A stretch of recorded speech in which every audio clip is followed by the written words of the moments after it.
This week's guest is living the dream, folks. He is a former London dispatch rider.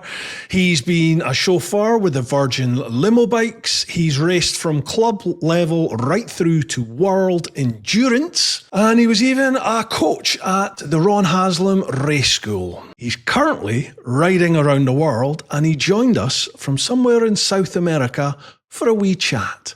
I had a slight technical boo-boo at the start of this, so for about the first 5 seconds, well, you'll see. Folks, Damian Rides Rowley, Bru Time, episode 178. Enjoy. Down in the dirt. I can't hear you. Okay, what's gone wrong here? You need to set your audio speaker to headphones. I have. I can hear the music when I do the test, but I can't hear you. How about now? So it wasn't me at all. It was you. It was me. This bloody mic. Oh, it's a really good mic, but it's got this crazy mute function. So if you just, you literally, you just brush it with your hand. So sorry. Hi, how you doing? Yeah, fine. I just thought, I'm not completely useless. How can I be getting this so fucking wrong? I've ridden from here to here and I've fixed my bike and I can't turn the speaker on. I've been around the world, can't work a mic. It's not 180th episode of this. Yeah, still can't work the mic. Yeah. Priceless. Anyway, absolutely priceless. It's good to have you on. It's good to be seen. It's only been nearly 5 minutes of us doing charades. Dear. How's my studio look? Oh, so I go and shut the wardrobe because it looks pretty awful, doesn't it? Oh, let me go and shut my wardrobe. No problem. Okay, makeup, right, hair, and right, action. We're done. Hello. Hi, mate. How you doing? You all right? Yeah, really good. A little tired, but I'm all right. Yeah, I bet. Well, where are you now? I saw an update with a plane or something. Yeah, I'm in Buenos Aires. Buenos Aires, wow. I flew to Buenos Aires yesterday. I was in Mendoza, and it was either 1,300 kilometres in 38-degree temperature across flat nothingness or an hour and 40 minutes on a plane. Hour and 40 minutes on a plane. I kind of like that bit. I know I'm meant to be overland, but as far as I'm concerned, I was flying over the land, so I'm okay. Well, yeah, you have just ridden the length of the American continent from pretty much top to bottom. I have, but kind of more, if that makes sense. That's some route you've done so far.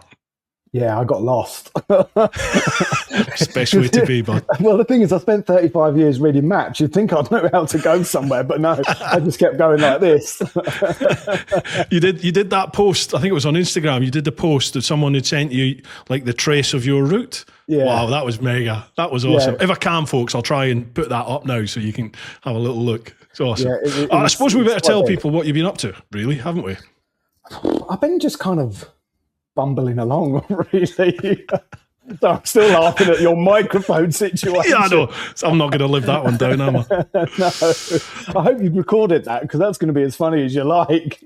Oh, yeah. I don't edit much at all on this podcast, mate. It's warts and all, really. Let me just turn this phone onto airplane mode before it starts buzzing again. Okay. No dramas. Right. Folks, welcome back to Bru Time. You ready? You ready to go? I'm kind of ready. Amateurs. I hate amateurs. Folks, welcome back to Bru Time. This week we've got Damian Rowley. Is it Rowley or Rowley? Rowley. So everyone who keeps going on about the police commissioner is what's his name? The Mark idiot. Rowley. That's what his name. I can say Rowley. that now, sir. Yeah. It's Rowley. Rowley. So we've got Damian Rowley, also known as Demon Rights. Welcome. Also known as Demon. So Demon is actually a nickname. Yeah, go on. What was the demon come from? I have listened to some podcasts actually where you explained it, but for everyone else. Well, turn the clock back to when I was a teenager at school. I had this Welsh graphic design teacher, Mr. Jordan. I hated him and he hated me. And he kept calling me Demon. And the more he called it to me, the more I was just an obnoxious 15-year-old child. Anyway, it disappeared for a load of years and my nickname was Winnet. And then when I started at Virgin, my governor was also Welsh, but a posh Welshman who went to public school. And he started calling me Demon. And again, it was like, oh, because he was Welsh, or maybe just because of the teacher I didn't like. Mm-hmm. But it kind of stuck. And then it ended up being a nickname. It ended up going on my website, my leathers, and it just, so I've had that nickname for about 30 years.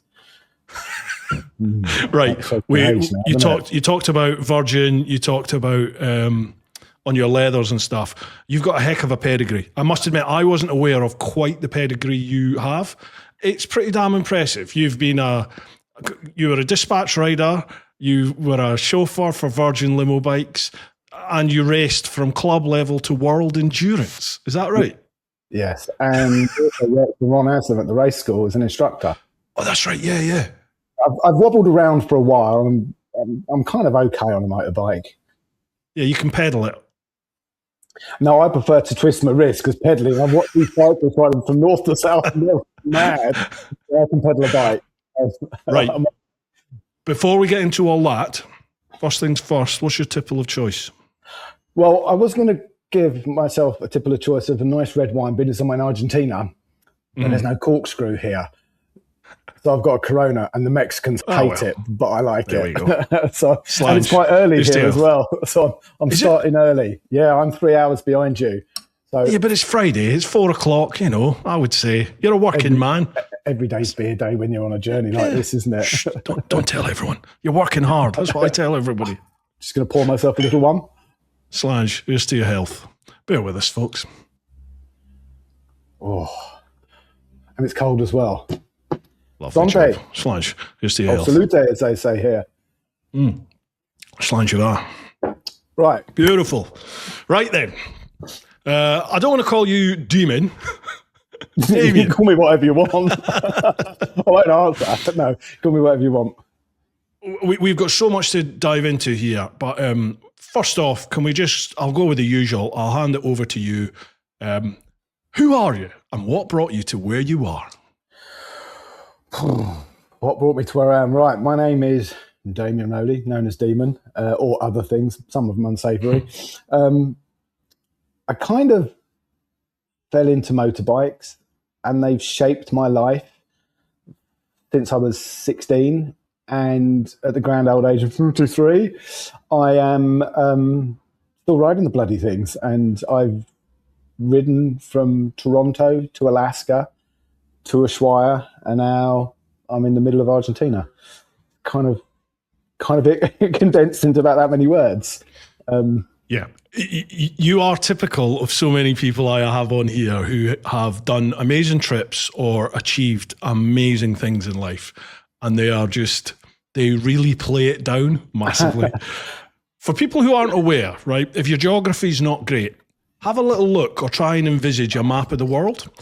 And over on the left-hand side, usually, you've got the Americas. So you've got the USA above it, you've got Canada, and then a wee bit that sticks out in the top sort of left, Alaska, right? So Damien's come in over on the east side, the right-hand side of Canada, ridden right across Canada, which is no mean feat in itself, and then gone all the way up. No, let me stop you there. No, I didn't. You went down into the States. Right, so yeah, what I did is I crossed Niagara Falls into New York State, and I picked up the Mid-Atlantic BDR, which runs down through Pennsylvania along the Appalachian Mountains. Oh, and I beautiful. followed that down to, it was stunning. Followed that down to North Carolina, all the way to Mississippi on the Trans-America Trail. I did the Tail of the Dragon, which you've also done. Yeah. And then I went across to, up to Arkansas. Then I rode across Oklahoma all the way to Colorado. Then I went north up through Wyoming, Montana, and into Canada there, up to Calgary, across to Banff, then up through the Rocky Mountains, all the way up to Dawson City, where I took the Dempster Highway to Tuktoyaktuk, then back down, out into Alaska to Fairbanks, Anchorage, Whittier, Valdez, back into Canada, all the way down to Vancouver Island.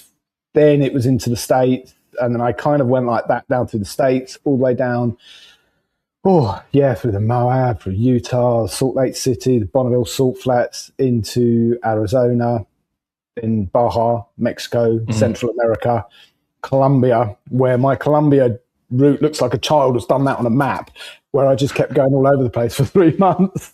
And then Colombia's so good, and I would love to explore Colombia more. it was bloody wet when I was there, but it was good. Was it? But it was got rainy season. And then I followed that down through Ecuador, through Peru, all the way through the Andes, Bolivia. And then I've been flipping in and out of Argentina and Chile for the last 3 or 4 months to where I am now. So I've covered 80,000 kilometers, which is what, give or take about 50,000 miles on my 690. A KTM 690. Yes, keep throwing money, as they keep saying. But you know what? I have had to throw some money lately. You know what? She's been a good girl. She's carried my lazy ass all the way down. Had a few issues, but she's done 110,000 kilometers she's done, which is what, about 71,000 miles. So, and in KTM miles, that's about 8 million normal motorcycle miles for a KTM. That's about 8 million motorcycles. Yeah, it is. Right, there's so much there that we can dissect, but I want to know what brought you to that point where you went, I'm going to ride? Because this is ideally, this is going to be an around the world journey, isn't it? I know it's budget dependent and all that sort of stuff. What got you to that stage when you were just like, okay, I'm going? So this podcast is powered by Conqueror's Motorcycle Apparel, a biker's clothing shop built by bikers, run by bikers, for people who actually ride. No corporate nonsense, no guessing games, just riders who know their kit inside and out. Walk through the door or jump online and you'll get nothing but 5-star service. The kind where someone actually listens, knows the gear, and won't flog you rubbish just to make a sale.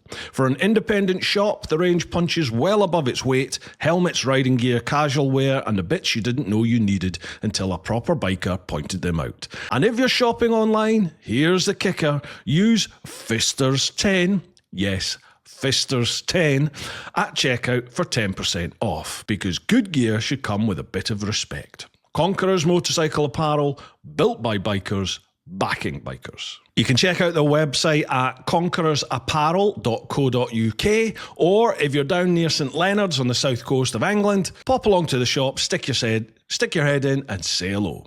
As always, a huge shout out to all of you over in the clan, over on Patreon, patreon.com/teapot1.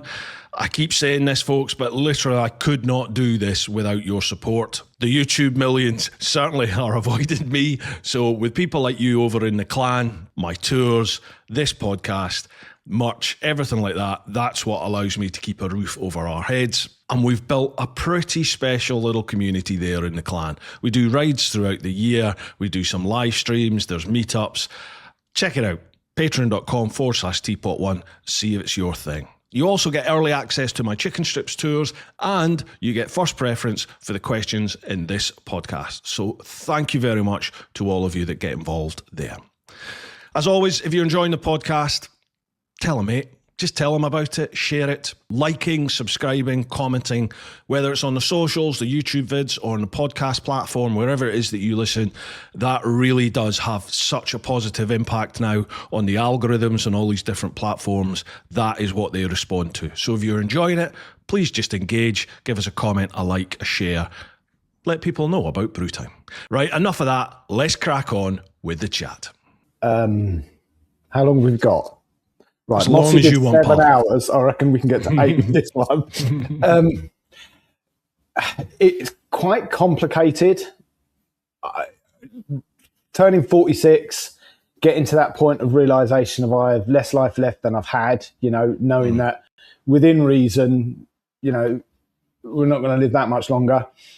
I had a back injury that screwed me up for 4 years. I'd had a bad bike accident on a Hogarth roundabout. A car took me out and I landed on my back, which kind of didn't help things. I had degeneration of 2 lower discs, L5, S1, for years of sitting on a motorbike like this. And I was washing the bike, bent down, I slipped 2 discs. And those 2 discs were then pressing on my spinal cord, but not enough for surgery, but enough to give me the most excruciating sciatica pain. It was like someone every time I would get up, they would hit me with a cattle prod with 50,000 volts of electricity. It would take my breath away. It absolutely screwed me up. Work was becoming tiresome, if that makes sense. After so many years of riding in and around London, I was getting to the point that I didn't want to be fighting London traffic anymore. I loved the job. The job was amazing, but this was the LimoBikes, wasn't it? Yeah, LimoBike at that point. And then I was in a relationship that wasn't quite right for me, but I was trying to make compromises to make it work. But deep down, I knew there was just something not right. She was an amazing woman. It wasn't right for me. Then I think it was also that midlife crisis. I went back to racing in 2019 to regain my license to do the European Championship. Then COVID hit, all these things were kind of building up, and I was fighting 6 or 7 fires at once. Yeah. But I didn't realize how much actual stress I was under, and how the back injury was dominating me. When you're in constant pain, it affects all aspects of your life. And I didn't realize how unhappy I'd become. And then slowly, as I begin to deal with things, the relationship that ended it, I dealt with this thing, dealt with that thing, and I made that decision, right, I'm going to go and do this now, because it was kind of been a dream for years. And then, over a period of about 5 years, I finally got to the point where it was like, I'm going now. Quit the job, sold lots of stuff. There's a lot more to it than that. I was in quite a dark place. I wouldn't say I was depressed, like suicidal or anything, but I was definitely in a dark space, if that's the right word. I can sympathise with that, because I think I've been there myself. It sort of sneaks up on you, doesn't it? Like you said, you just don't recognise carry on, it. don't you? No, you're slogging away. You just carry on, take another weight, take another weight. And then all of a sudden, something I don't know what, something just hits, doesn't it? I've had those sort of moments where you just go, oh, geez, right, I'm not myself here. I'm really not myself. I need to figure this out, sort it out. It was somebody saying to me, a girlfriend of mine, she said to me, Damon, she said, you're not very happy. Why? What's going on? You're angry. I'm like, no, I'm fine. There's nothing wrong with me. But a couple of years later, that was in the back of my mind. And I'm like, she's right. She's obviously seeing me changing. Other people could see that I wasn't in a good place. But I was literally, it was like treading water. Not that I can swim, but if that's what it was like. It was just like, I was just treading water. I was just existing. I wasn't living. And that was really not part of who I've been for all of my life. I've lived, I've chased dreams, I've done all sorts, but this was just survival. And I didn't want that for the rest of my life. And as I said, I don't think people recognize the signs until it's too late. And I managed to deal with it and then move forwards. Of course, sounds really quite depressing, doesn't it? But, Joe, it's quite astonishing how many people and how many blokes in particular I've spoken to on here and just through tours and mates and just general conversation. The amount of people who are going through the same stuff. Obviously their situations, everyone's situation is different, but that feeling, I think, is pretty much the same for so many people. There's so many people fighting their own battles at the moment. I think, thankfully, this day and age, there's not the stigma that there was, but, it's still hard to come out and go, I need some help here. A lot of men don't want to show vulnerability because it's a sign of weakness. But I think if you can accept your vulnerabilities and show them, that actually is a sign of strength, because you recognize the problem. Now, it doesn't mean it's going to be cured, but you're beginning to understand it. And that, I think, is the first step to to moving forwards is accepting that, yeah, you've got a problem for whatever it is. I mean, you could be scared of a spider. That's a vulnerability. But, this is a vulnerability that as men, we're not meant to have, but we're human beings, and it is what it is. And you got to deal with it. Yeah, absolutely. Right. So you decided you were going to do this trip. You said it had been there for a while. What first sowed the seed? For me, it was, oh God. I mean, bikes.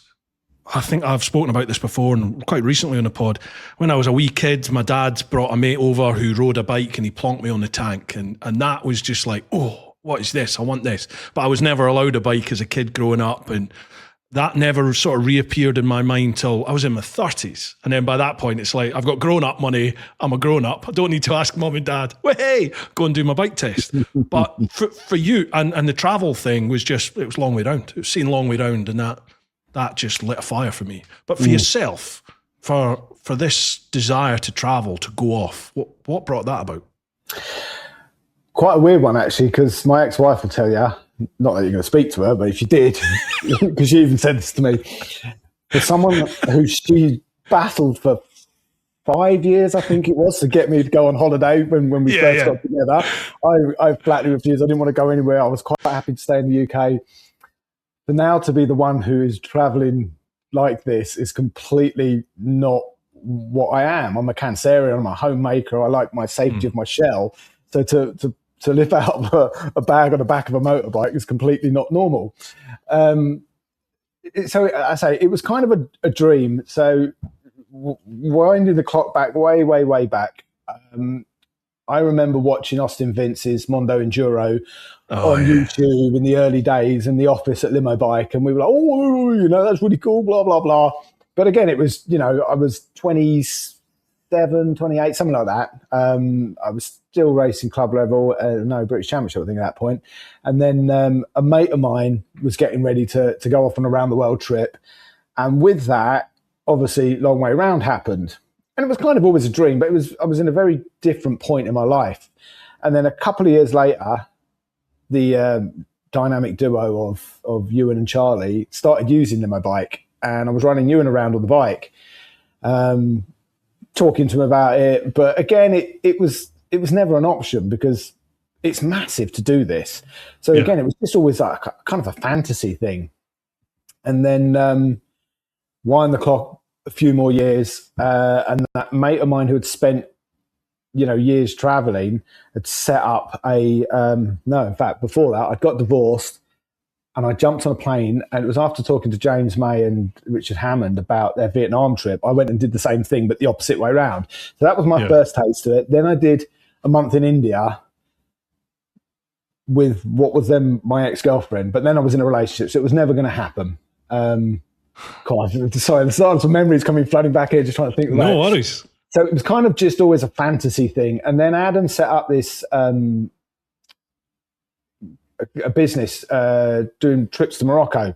And I was like, I'm going to come and do it. I'll do one of these 3-week tours here. And I was going to buy a 990. He said, no, buy a 690 because you can do the green lanes, blah, blah, blah, blah. So I bought this 690. And it was literally, I was just going to go and do a tour with him. And then I was going to be a kind of support rider at the back. And this was also going to be hopefully a way of getting out of what I was doing. Yeah.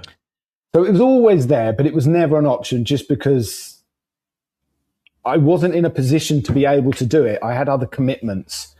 So it's been sparked by multiple things over many years. So obviously Austin Vince, obviously you and Charlie, Adam's trip, and just the fantasy of doing it. And eventually it was like, I've got to make the dream happen, because dreams don't come to you. You got to go and get them. Absolutely. So I went out and got it. I busted my balls to do it. But yeah, that's kind of the background to it all. So it manifested for years. But yeah, now I'm a traveller. Now you're living the dream, bro. Well, it's not everybody's dream. No, true. Yeah, no, true. I'm living the dream, yes. And as you know, it's not always fun and games. I get looked at quite weird a lot of the time, but especially when I'm talking about these sorts of trips and people who've never done something like that, I think they hold it on some sort of mystical pedestal, you know, and it's just like, oh my God, that's so amazing. I could never do that. But in my mind, I'm just like, you're just riding a bike. It's everyday life, but on a motorcycle, and you're moving every day or whenever you want to move. You know, it's like you're just riding a bike. So whether it's tarmac or trail, whatever you end up with, you know, I can go for a ride into town and the bike might, well, it won't break down because it's a GS, the best bike in the world. But you could get a puncture. Do you know what I mean? I've done it now, and the bike won't start tomorrow. But you could get a puncture. You could have any, you know, you could get lost, maybe not get lost, but you know what I mean? You have issues, don't you? Just wherever you're riding a bike. So it's just a question of problem solving, isn't it? You have an issue, you deal with it. Yeah, I mean, you can't phone somebody on this and go, help, I've broken down. You know, there's no AA out here. Not that the AA, I think, even come to you in the UK anymore, but there's no breakdown service. There's no one going to come and help me. You know, you have to deal with whatever's dealt in front of you. And as I said to somebody recently, whatever cards are in front of me, that's what I have to deal with. There's no could have, should have, would have, you should have done this. This is what I had. This is what I'm going to deal with. I'll deal with it in the best way I can. And you do. You learn resilience, you know, you learn to rely upon yourself and only yourself, which is, you had that part of this. You had that issue with your battery not charging. I was impressed with that, the problem solving, because like, I have about as much mechanical knowledge as, well, someone with no mechanical knowledge. And you could just see the problem solving going through your mind. It's just like, right, okay, it's either going to be the regulator rectifier or it's going to be the starter. Well, I've got the regulator rectifier. Okay, let's see what we could do with this. And you were literally at the top of a mountain or something, weren't you? 15,700 feet up at the top of Rainbow Mountain. It was, excuse my language, fucking cold when I left that morning. But yeah, I'm up a mountain in Peru. And I love that when you change the regulator, and it got the battery going, didn't it? You had to take the battery out and go and get it charged. Right. Or something, so there was a lot I didn't put in that video because I could have bored you all for hours with it. So long story short, there was not enough power in the battery once I changed the regulator and realized, you know, because I think at that time it was getting about 8 volts, and to turn it over and run the ECU, you need at least 11.5 volts. So it just wasn't happening. And I saw this little building where they were selling stuff and things for the tourists going up Rainbow Mountain. And I saw a plug on there and I had a battery booster. And I thought, right, I'll go and plug the battery booster into the plug socket. And so I wandered over there and this Peruvian woman come over and she opened the door for me because I was plugging it in. And there on the floor is a 12-volt car battery. And she connects the car battery. And I'm looking at it, I'm thinking, how do they charge that? Anyway, so I then found this guy who was one of the tour bus drivers who spoke some English. So this battery, they would charge in a building quarter of a mile up the road, which was run on solar power. So I managed to go up there, have a chat with them in my terrible Spanish. He spoke Quechuan anyway, so he didn't understand anything I was trying to do. This guy came and did the translation for me. And so, sure enough, they had a battery charger, which was run off solar power. So I took the battery out of the bike, went and stuck it on charge for 2 hours, bunged it back on the bike, loaded everything back on, hit the button. I had 13.5 volts in there. And I basically had 160 kilometers to get back to Cusco. Is the only place I could have any remote chance of fixing it properly. And I managed to get back to Cusco, but running red lights and all sorts. I know what we're talking about. That was brilliant. I love that. She's like, I am getting there. I cut so much out of that. I tell you, my dispatch riding skills came absolutely bang on over there.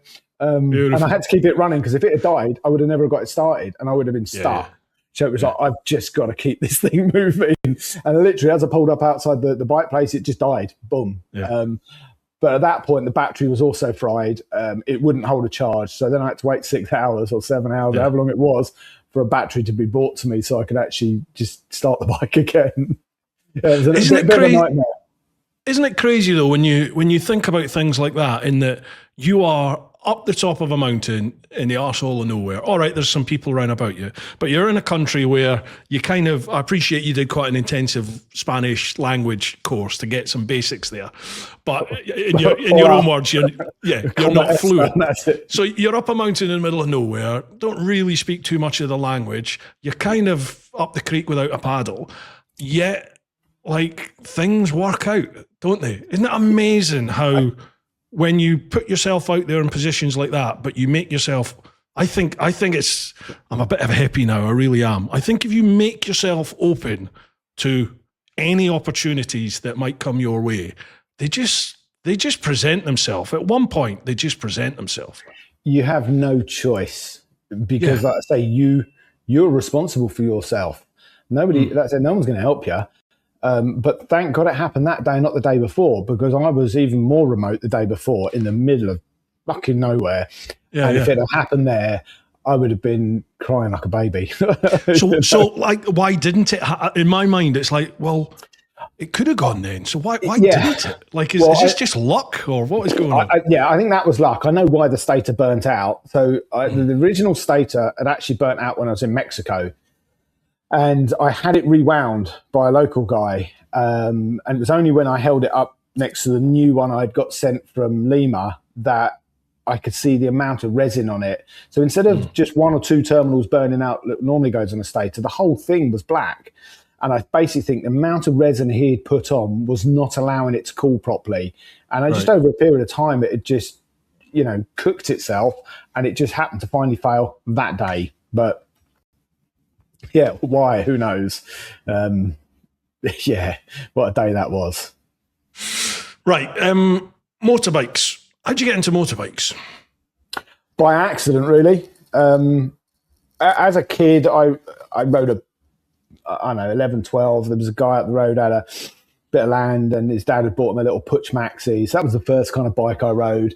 And then a couple of years later, there was an old bit of wasteland now, which is a golf course that we used to all go riding motorbikes on. And a guy I know had a DT 250 and another guy a little CS50.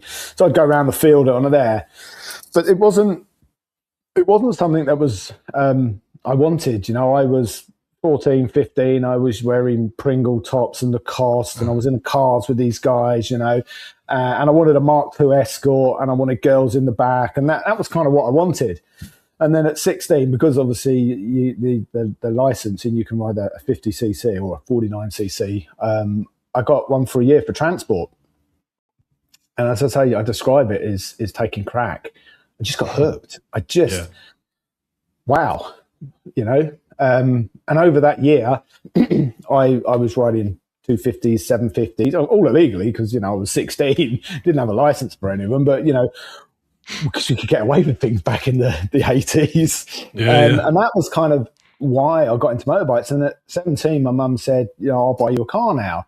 I'm like, no, I don't want a car. Buy me a 125. And she's like, So I went out and bought myself a little RG 125 and a little race replica. So I'd gone off like a little scrambler, which now they're called motocross, but back in the day we called them scrambler. So I'd gone off a scrambler type bike, got onto a little sports bike.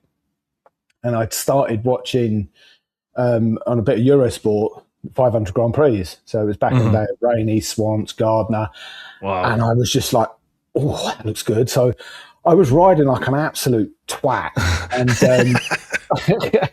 my RG, I had ported it, I put a pipe on it, I'd rejetted it, put an air filter, and I sorted out the reeds on it. So this thing on the clock, I was getting about 95 mile an hour out of it, and it should only be doing 70. So I was just going everywhere like this. And now it was like, I need to get racing leathers because I'm going really fast. So I bought racing leathers, and it was all about trying to get my knee down. It was all about pulling wheelies. Yeah. But I learnt to crash so many different ways. I was quite an expert at crashing. Why I kept falling off, I don't know. I was young, dumb, and full of cum, and I was riding way, way, way beyond any ability that I actually had. Just bear in mind, I'd only been riding a bike just over a year, so it's not like I'd started at X age. And that was how I got into motorbikes. It was just pure luck. And when I was on the 50, I was riding around with a couple of other guys, and we met another group of people, and then all of a sudden this group of us was about 40 or 50 of us from all the local area. And we used to meet up in a car park in Staines, which I think they're called now Staines upon Thames. And I think Ali G was the man who made that place. Yeah. We used to all hang out in the car park there. We used to get hassle from the old Bill. We used to race around the one-way systems. We were just juvenile delinquents. Kids. Absolute freedom. And yeah, it was just the most special time, having that freedom on a motorbike. I think my first long trip, I say long, it's only 60 miles, but on a 50cc motorbike, it was a long way.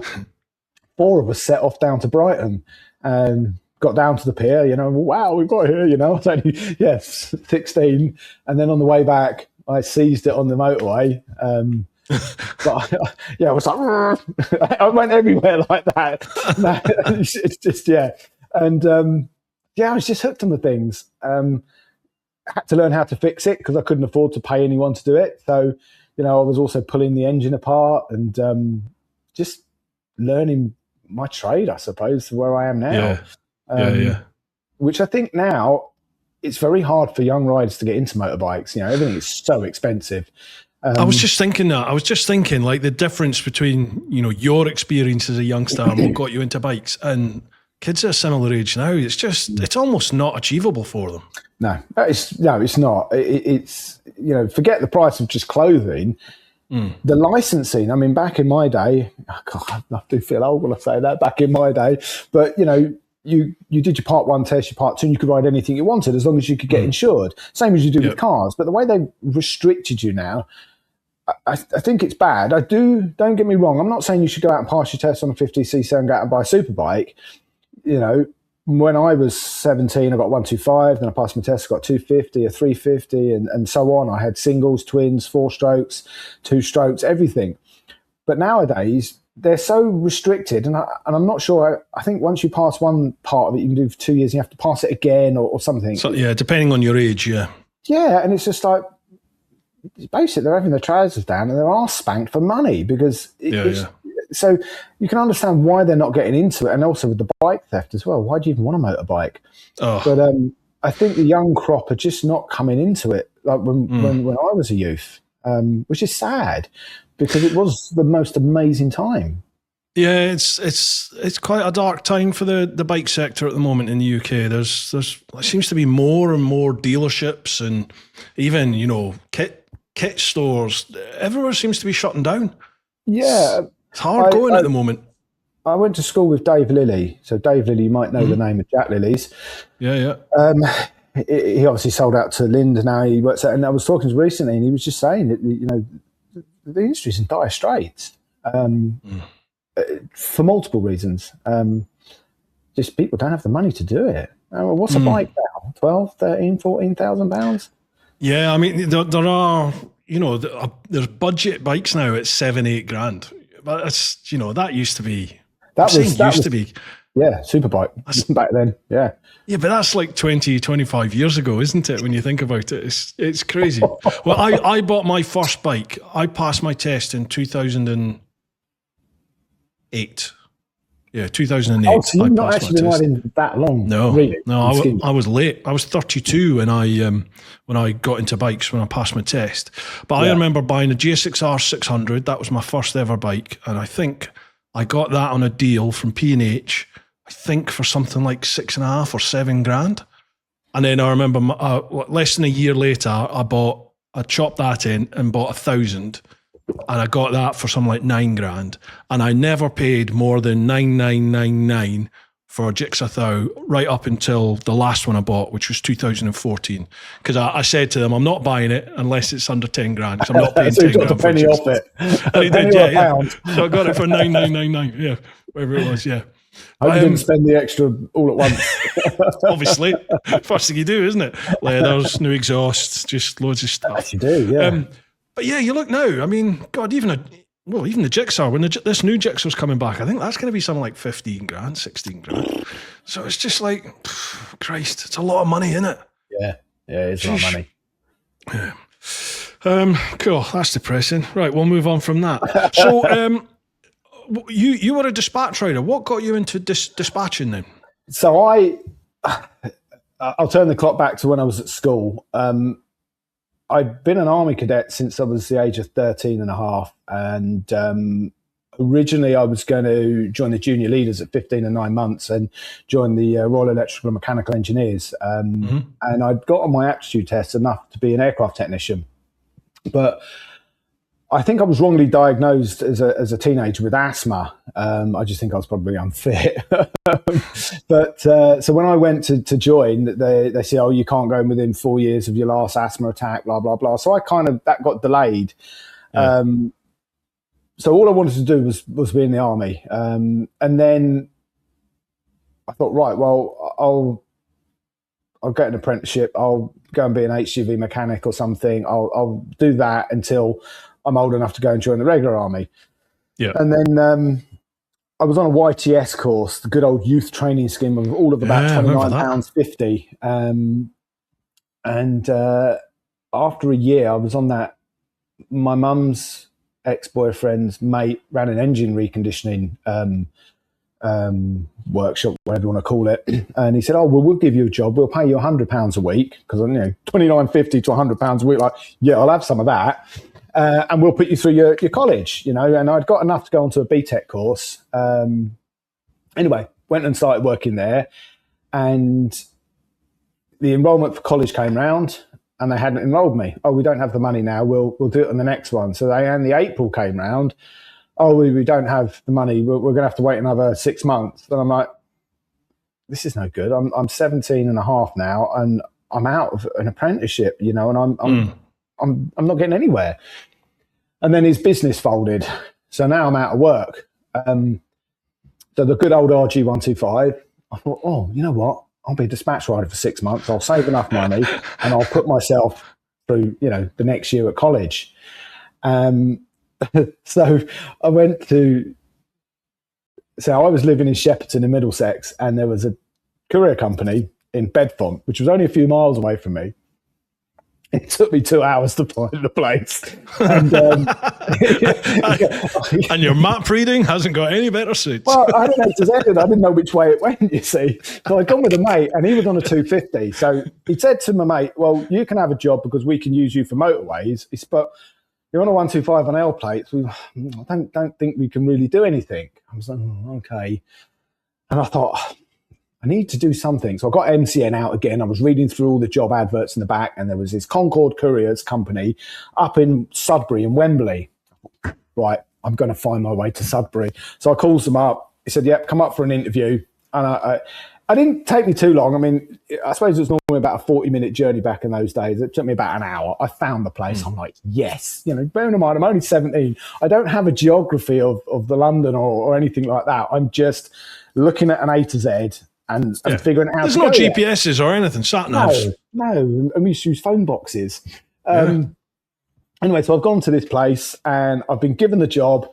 So it's my first week as a London motorcycle courier based just outside Wembley. And I get this job going from Shepherd's Bush to Fulham. Now, anyone who knows Shepherd's Bush to Fulham, on the map, it's about this far. And if I was to have gone from the place in Shepherd's Bush and gone round the bush, down Shepherd's Bush Road, round Hammersmith. Shout really loud. Down Fulham Palace Road. I was there. It was like a 15-minute ride.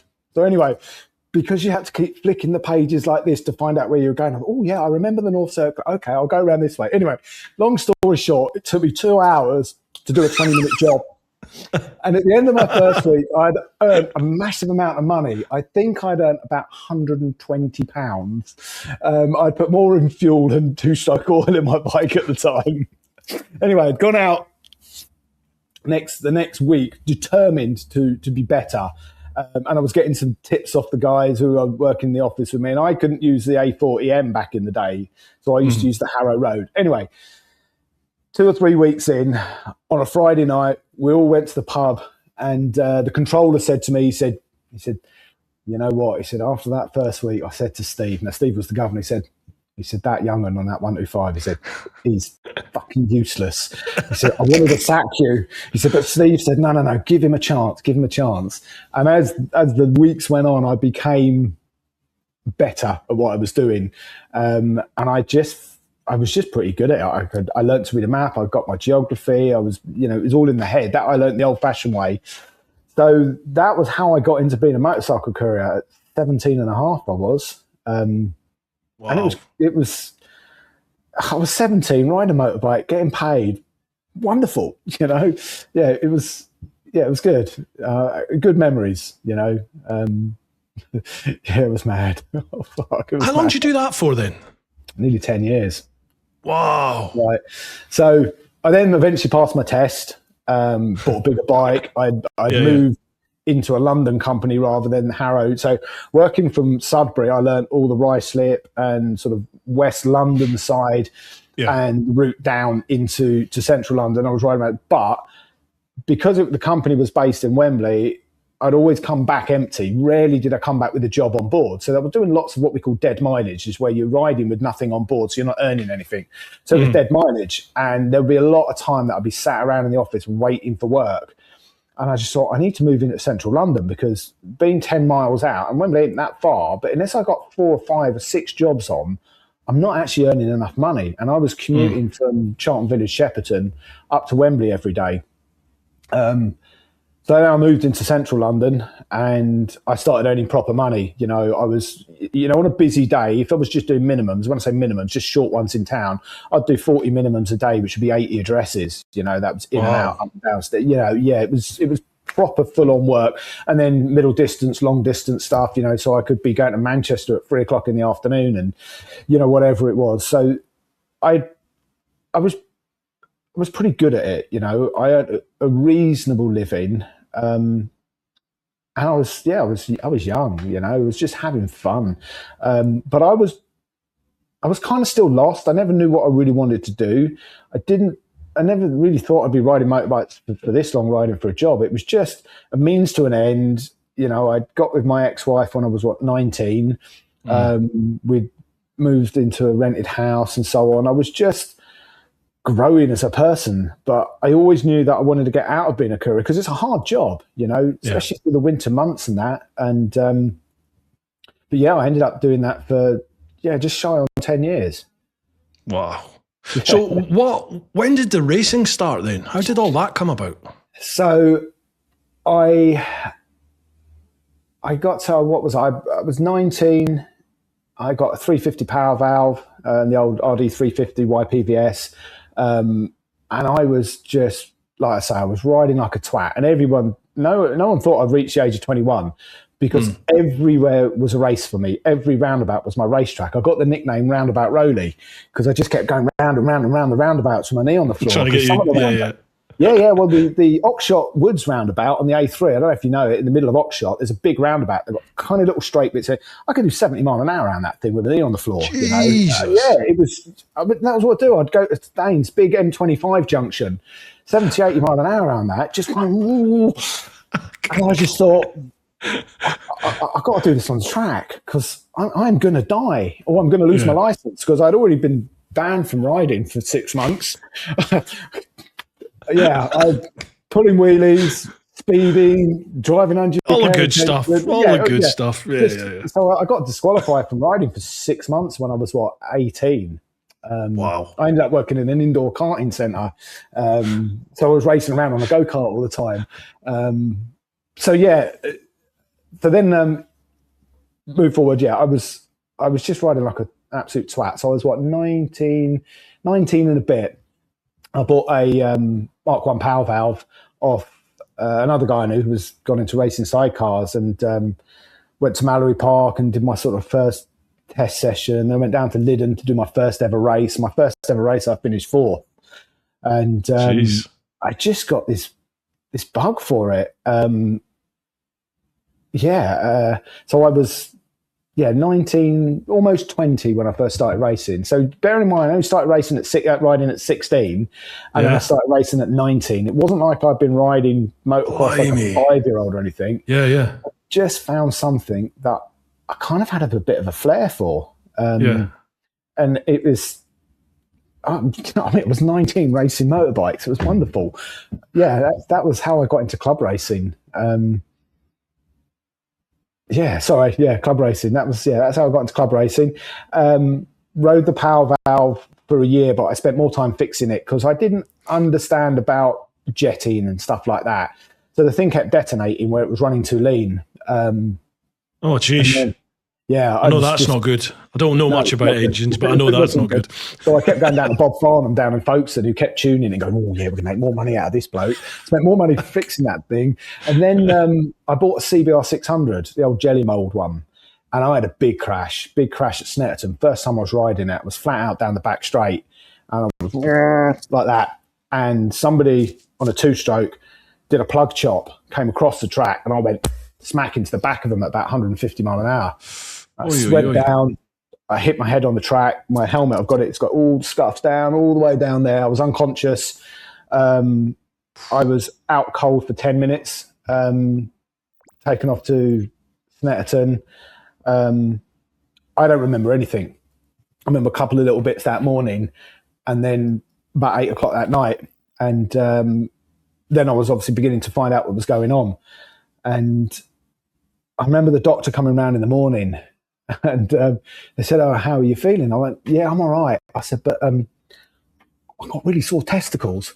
So what had happened was, when I hit the back of this bike, his back wheel shattered. The spoke went through my front wheel through the tire, into the rim, pushed that square back in between the middle downpipes. And obviously I've slammed into the petrol tank, and my ghoulies went about that far into the tank.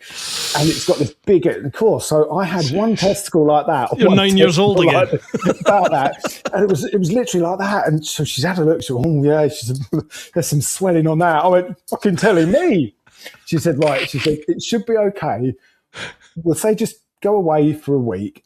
If it doesn't go down, go to GP and he will syringe it. And I'm like, oh no, you're not doing that. But thankfully it went down. So that was kind of my first big accident, my first year of racing. And then I just kind of bumbled around for a couple of years in classes I shouldn't have been riding in. I wasted a year racing a single cylinder bike, which kept breaking. I either won, fell off, or it broke.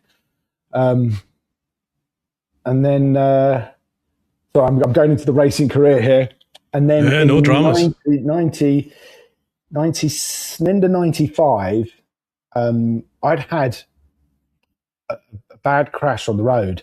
A car had done, which one was it? Because there's been a few. Yeah, I think it was the one where the car did a U-turn and ran. Anyway, had a compensation payout.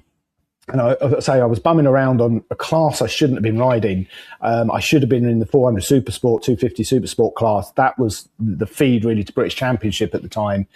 Anyway, so I bought a CBR 600 FM and got MHP, which does the exhaust. Back then it was Mark Hill Performances in tuning engines. He tuned my motor and I had a reasonable engine on it. So on the shorter circuits, the tight and twisty stuff like Cadwell's Woodland section, boom, I was there. But on the fast bits, I couldn't.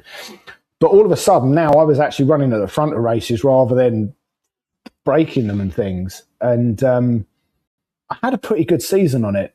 And then in 97, that famous thing called the CB500 Cup came out. And I thought, get rid of the CBR, do this one-mate championship. We're all on the same things. But there was this snotty-nosed little kid called James Toseland who kicked all of our asses. What does he know? But he came in, right? He come in. He was 16. He was riding for Mick Corrigan, and he was in it was the national championship and the newcomers championship. And because he hadn't raced, he was in the newcomers, but he was just too quick for that. So they moved him across to our championship, which they shouldn't have done because otherwise somebody else would have won. But he went on. He won 9 out of 10 rounds. And so that was my step up to British Championship was on the CB500 Cup, which also didn't go particularly well for me. So, I'm going on here. I'm rabbiting on. So Mallory Park, round 2. So round 1, I'd qualified, I don't know, 20th, something like that at Brands Indy. And going into Druids on the first corner, 6 of us went down together. And it ended up being the back page of Superbike magazine. It was Crash of the Year. We'd won Crash of the Year over Chris Walker's Cascades crash. I don't know if you've ever seen that picture where his bike's upside down. He's in the air like that. No, I don't think I've seen that. Oh, yeah, it's a classic one. I'll try and Google it. I will, yeah. Anyway, so at the end of the year, Superbike magazine put a load of crashes up, and ours was voted Crash of the Year because there were 6 of us gone down. And there's another story in this one that I'll lead on to. So there was a guy that bumped into the back of me, that pushed me into the back of somebody else. That person I rammed into the back of ended up becoming a work colleague for me for the next 25 years. But anyway, so gone to round 2 at Mallory Park, and I qualified 3rd. So I'm 2/10 off pole behind James Toseland. I've got Gordon Blackley 1 place down there. I'm at the front of the pack now. I know I can ride a motorbike, but at the end of qualifying, I launched it into Gerrard's and the bike went dum, dum, dum. I got pictures of it, cartwheeling. Race started, and I went from 3rd to last. I'm like, what's going on? What I hadn't realised is when it came down, the exhaust had hit the shock and bent the damper, so it squatted itself down. Fix that. The next round, I just couldn't get this fucking bike to work. By the end of the season, I thought, I've got to go and get this bike checked. So the yoke was bent one way, the headstock was bent the other way, and the swinging arm was bent. So I'd spent the whole year riding around on a bent motorbike. I'm like, sheesh. Because back then there was nobody to help me, nobody to say, look, you need to do this or you need to do that. I was bumbling along a bit like I am now. Were you doing all your own spannering as well then? You were just... Everything. Jeez. Yeah, just out of the back. And you were of the still truck. 2/10 off the lead at the start? That round, I was 3/10 off pole, Good God. I could pedal a motorbike. I had moments of brilliance. I had utter moments of uselessness as well. A couple more years, and I'd moved then onto the next year I did the 500 Cup again. I know you didn't ask about this, but you're getting it anyway. No, man, I love it. It's awesome. I then had a crash on the road. Car pulled out in front of me in Parker Street in Covent Garden, and I basically slammed into the front of his car. And when I left the bike, I snapped my thumb. I don't know if you can see this there. Oh, yeah. Yeah. I dislocated it and snapped it there. It was what's called a Bennett's fracture. So my hand was pinned together. I missed most of that season. I think I got round 2, then that happened. I missed another 7 rounds. So that whole year was just gone. And then I moved across the Hornet Cup, the old CB600 Hornets in 99. And first round, qualified 9th. I was leading the race, and going into Chris Curve, the back just stepped around on me. It's like, fine, I'm still got pace. I still know I can ride a motorbike. I'm running at the front of the race. We're going to have a good year.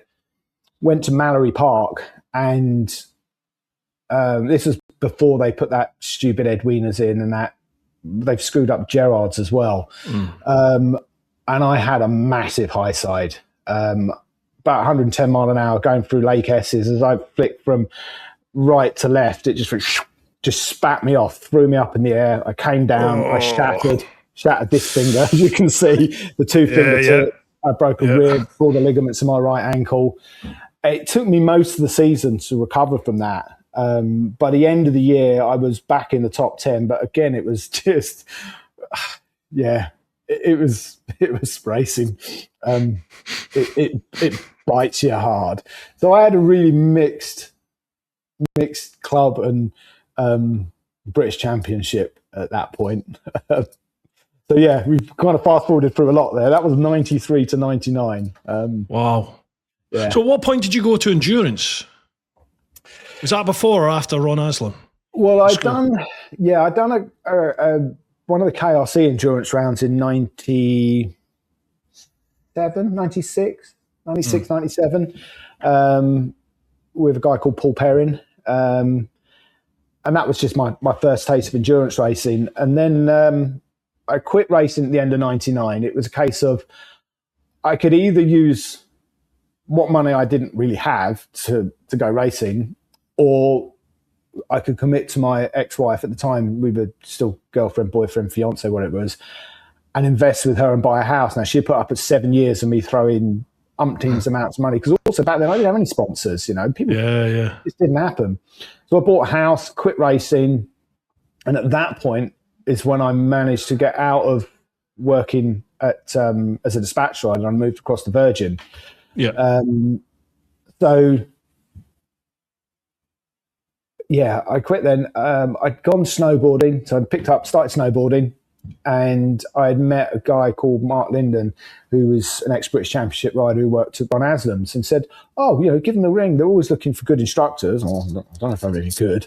So I went to see Ron, and we went out and did a few laps together. And he was like, "Yeah, okay, let's get you in." So I spent the next 4 years, as well as working at LimoBike, going up and down to Donington and working with the people like Dec Crutchlow, Mossy. That's where I met Mossy. Yeah. People like Mark Owen, Simon Andrews, Matt Llewellyn, all the top British Championship riders and road riders.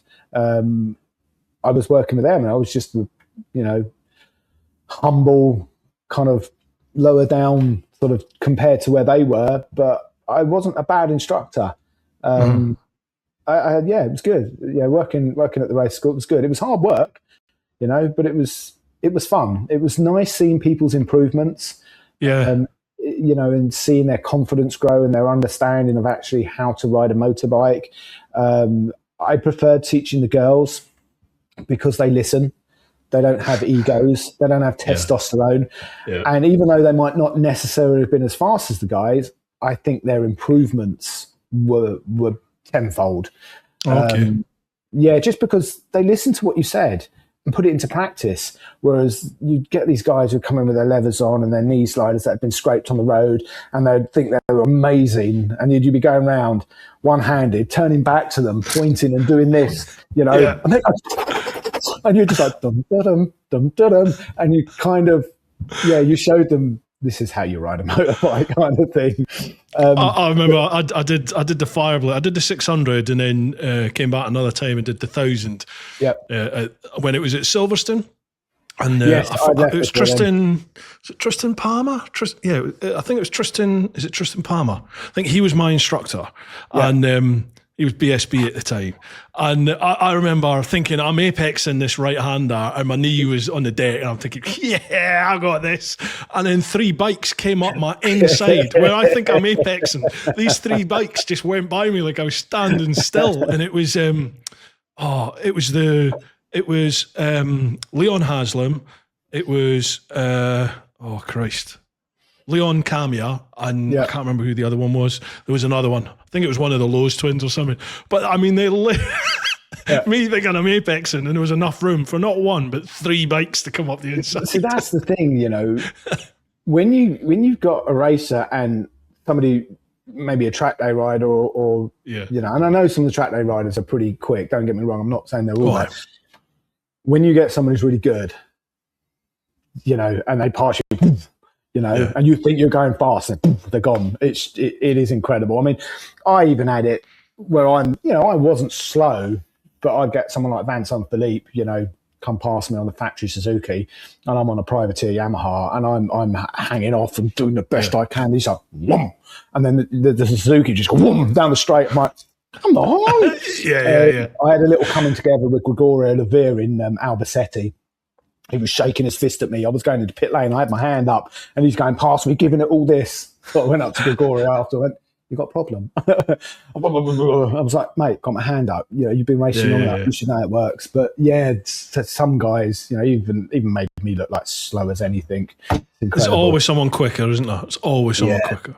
I remember, do you know Bob Collins? Do you know Bob Collins at FWR? Very well. Yes, I remember Bob saying when I first sort of met him and heard what he'd been up to, and he'd done the TT or entered the TT. He did Manx, I think, didn't he? Something like that, yeah. And I remember him saying, because like... He'll text me in a minute going, no, it was TT. At that point, Bob was like, he was the fastest bloke I'd ever met, like personally, on a bike. He was phenomenal. And he ain't slow. No, but I remember him going, he said, when he got there, he was just like, yeah, it's maybe not for me, this. It's like the speed of some of these guys. Yeah. It's just nuts. I did actually only race once against Bob. So when I came back to racing in 2004, I did a club race at Brands on Mark Hill's bike that we were going to use for the KRC Endurance. And I did race that weekend against Bob. And I must admit, back then I did go faster than him, but he was still young. But then he must have just found something and gone really quick. But yeah, he moved into endurance. He does a lot of endurance, doesn't he? That seems to be his thing now. I must admit, I did actually have a message from the other week. Yeah, I don't want to diss the guys who are doing the endurance stuff now, but the no limits endurance, I don't feel is pure endurance. They do a tag team where they have two bikes and they change the transponder, and they'll do half an hour at a time. That to me is not endurance racing. Endurance racing is one bike, that's it, and you go for one rotor an hour, not this half an hour come back in. Don't get me wrong, they're still riding them, but I think it's lost. See, the reason why this tag one came in was KRC had an amazing endurance championship. You know, even people like Phase Ones and Alfs would use it as practice before they went off to do the world stuff. But then KRC killed it. So Dave Mabbott at Hot Tracks took it over, and the fields were just depleting a little bit. So that's when he then started bringing some of the track day riders in and gave them this tag thing to keep the grids going. And eventually it changed. It's now become that tag thing. So all those teams back in the early 2000s, you know, late 90s, early 2000s, which was pure endurance racing, it kind of changed. And I think it's a shame because pure endurance racing is pretty mega, you know. I'm going to get slagged off by everyone for saying that now. Nah. The only people you need to worry about are the ones that are actually doing it, isn't it? That's what they're all going to come find me. I'm in South America. Yeah, exactly. Yeah, good luck. So when, like, you did do world endurance as well, didn't you? Yes. So I'd retired from racing in '99. I'd gone out for dinner for a mate of mine's wife's birthday. Mark Hill was there from MHP, and he just won the New Era Championship or one of those. And just jokingly, I said to him, "Oh, do you fancy doing a bit of endurance racing?" And he was, "Oh, yeah, okay, let's do it." I was like, "Oh, okay." So I managed to find a sponsor, and the sponsor was one of my clients from LimoBike, and we set up a little team, and we did the year. It wasn't Mark's thing. So the next year I rode for a team called Upright Racing, and they'd had a terrible time. Every rider they had fell off. It wasn't upright, yeah. Exactly, it wasn't called Upright. It should have been upside down or whatever. Anyway, then I rode for them. But I thought it wasn't going to be very long. So the first time I rode their bike, I joined the Craner Club. I'd gone out on it. It was cold. I had a cold left-hand front tyre. And I tipped into, come through Hollywood and tipped left into Craners, and the front just tucked on me like that. And I'm watching this bike slide away from me, and I'm sliding on my back. And I remember thinking, oh, that's okay. The bike's just sliding. And then it hit the grass. Dog. And, boom, boom. And then I hit the grass. Boom, boom, boom. I came to a stop. And as I sort of looked up, I saw all these stars. And I'm like, ooh, that's what they mean when they say you see stars. Because I'd never really had that. I was normally unconscious. And then I looked at this bike. This bike was strewn over about 100 meters in pieces. And I'm like, oh, fuck. First time I've ridden their bike. I'm only on the second lap. Oh, God, what am I going to do? So I've gone back and I said, I suppose you don't want me to ride for you anymore. And he was like, no, it's fine. And I'm thinking, fucking hell. We ended up finishing second in the championship. We won 3 rounds, second in one. And unfortunately, the last round, all we had to do was finish and we would have won the championship. But a stone had gone through the radiator, sprung a leak, and the guy was out on it, cooked the engine, and that was it. We lost the championship by literally 1 or 2 points. It was, it was frustrating. So that was kind of my way back into endurance. That was the KRC stuff. It was only 6 and 8 hour races. And then I approached Phase 1 Endurance because I'd been approached by a Slovakian team called Makomoto to do world endurance. And so I spoke to Russell Benny just about what do I need to do? How does this work? Blah, blah, blah. And because I've been working with Dean Ellison at the race school, again, I spoke to Dean because he'd been riding for Phase 1 to get some more information about what do I need to do for a 24-hour race. And then Russell said to me, well, this is the last year we're going to be running the junior team. Would you be interested? I went, well, I'm not really a junior. I'm 33. And he said, no, it's fine. He said, you're a junior because you've not done World Championship. I went, okay. So I signed for Phase 1 Endurance in 2006, riding the R1. So I'd never ridden a superbike on track. And all of a sudden, I'm riding for a 3-time world championship team. Okay, in the junior team, because they're the seniors and the juniors. Yeah, it was pretty incredible. And so that year, I got married that year in the February, and everyone said to me, at the wedding, oh, where are you going for your honeymoon? And I'm like, I don't know about her, but I'm going testing next week. So this is the ex-wife, the ex-wife, ex-wife. This isn't why we're exes, but we did have a honeymoon later on. So I jetted off down to Almeria for my first test on a proper superbike, which was wow. What's that like getting on a superbike, a proper superbike? Can I swear? Of course you can. Fucking awesome. It was the most incredible thing. So I'd got the fastest thing I'd ever ridden. I'd done obviously the blades at the race school, but they're road bikes. Mm-hmm. And I'd raced the 750, which is basically a fast 600. So to get on and this was a mild tune, 180, 190 brake horsepower superbike, proper suspension, blah, blah, blah. Phenomenal. You touch the brakes on it. It was like someone put a scaffold tube through the front wheel, So my first test with the team went well. My teammate that I was riding with, Leroy, we were within tenths of each other. But I still didn't know whether I was going to be competitive because it was a private test.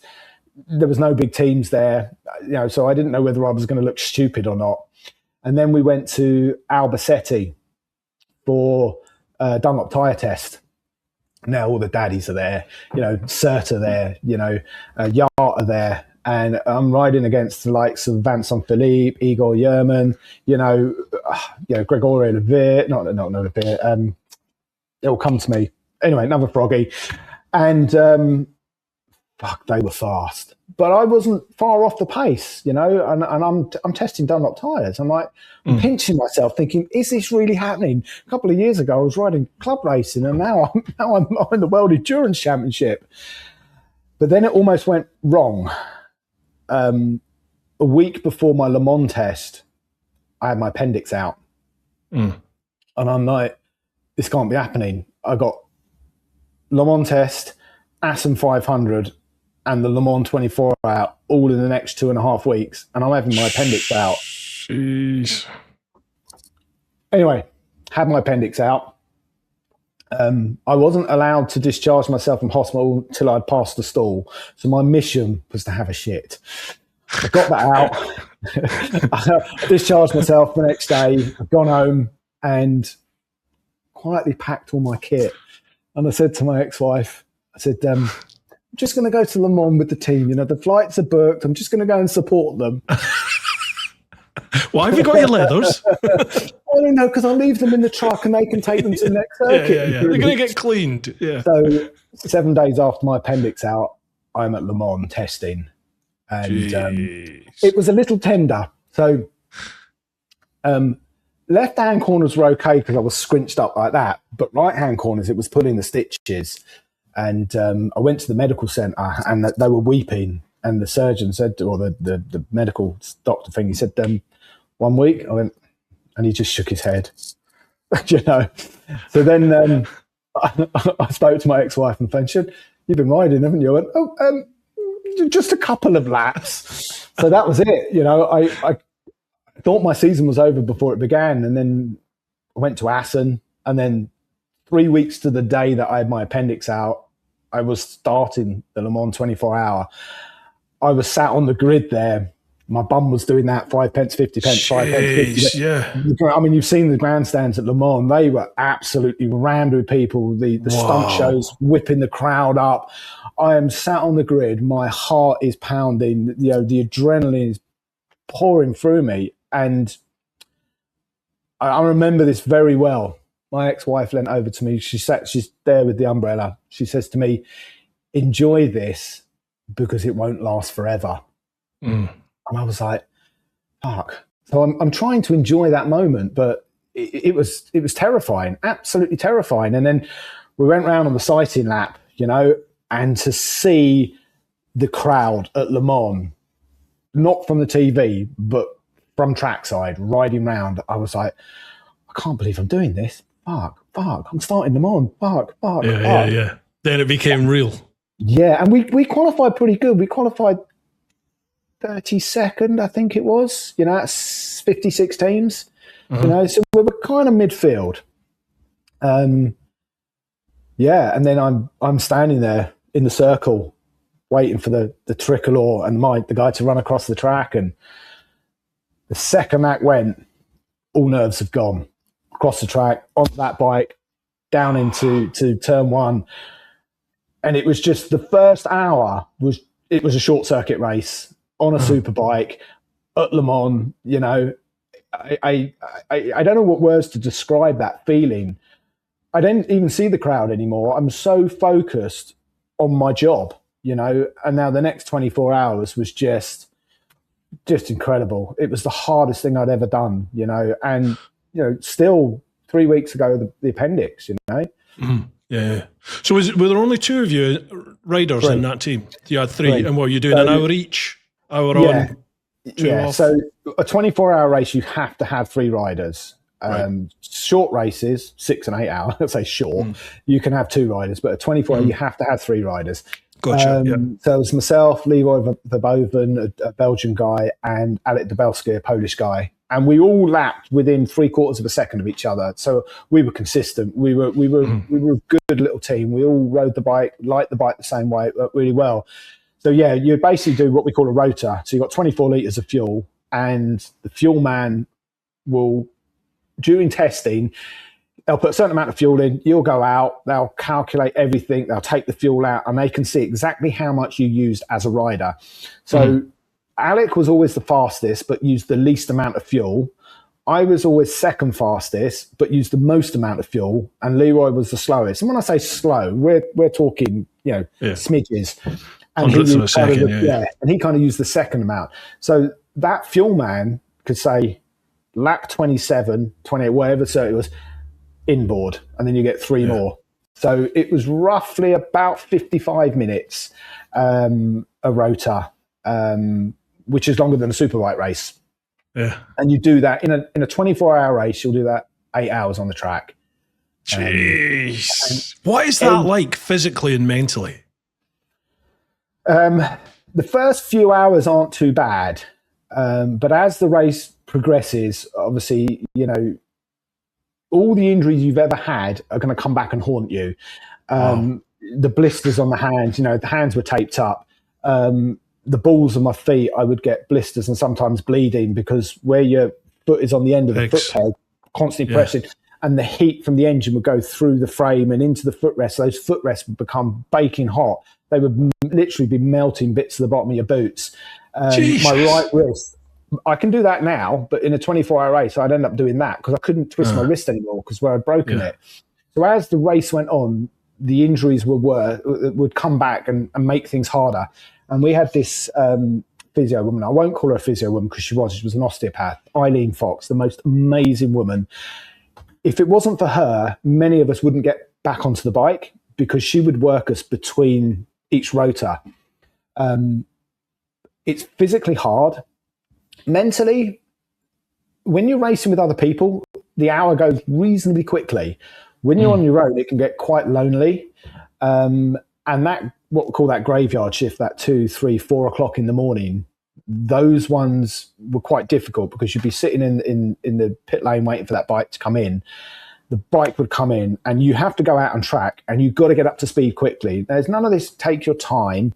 You've got to get up to speed because every second lost over 24 stops is a lot. Magnifies, but those early hours of the mornings ones could be really, really difficult.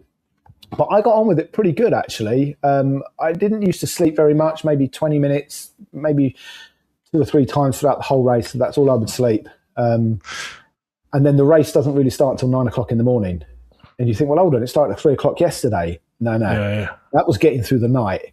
Now the race really begins. The attrition, the crashing, blah, blah, blah. That last 6 hours is incredible. It is incredible. And at the end of it, did you ever see Chris Hoy's Road to Le Mans?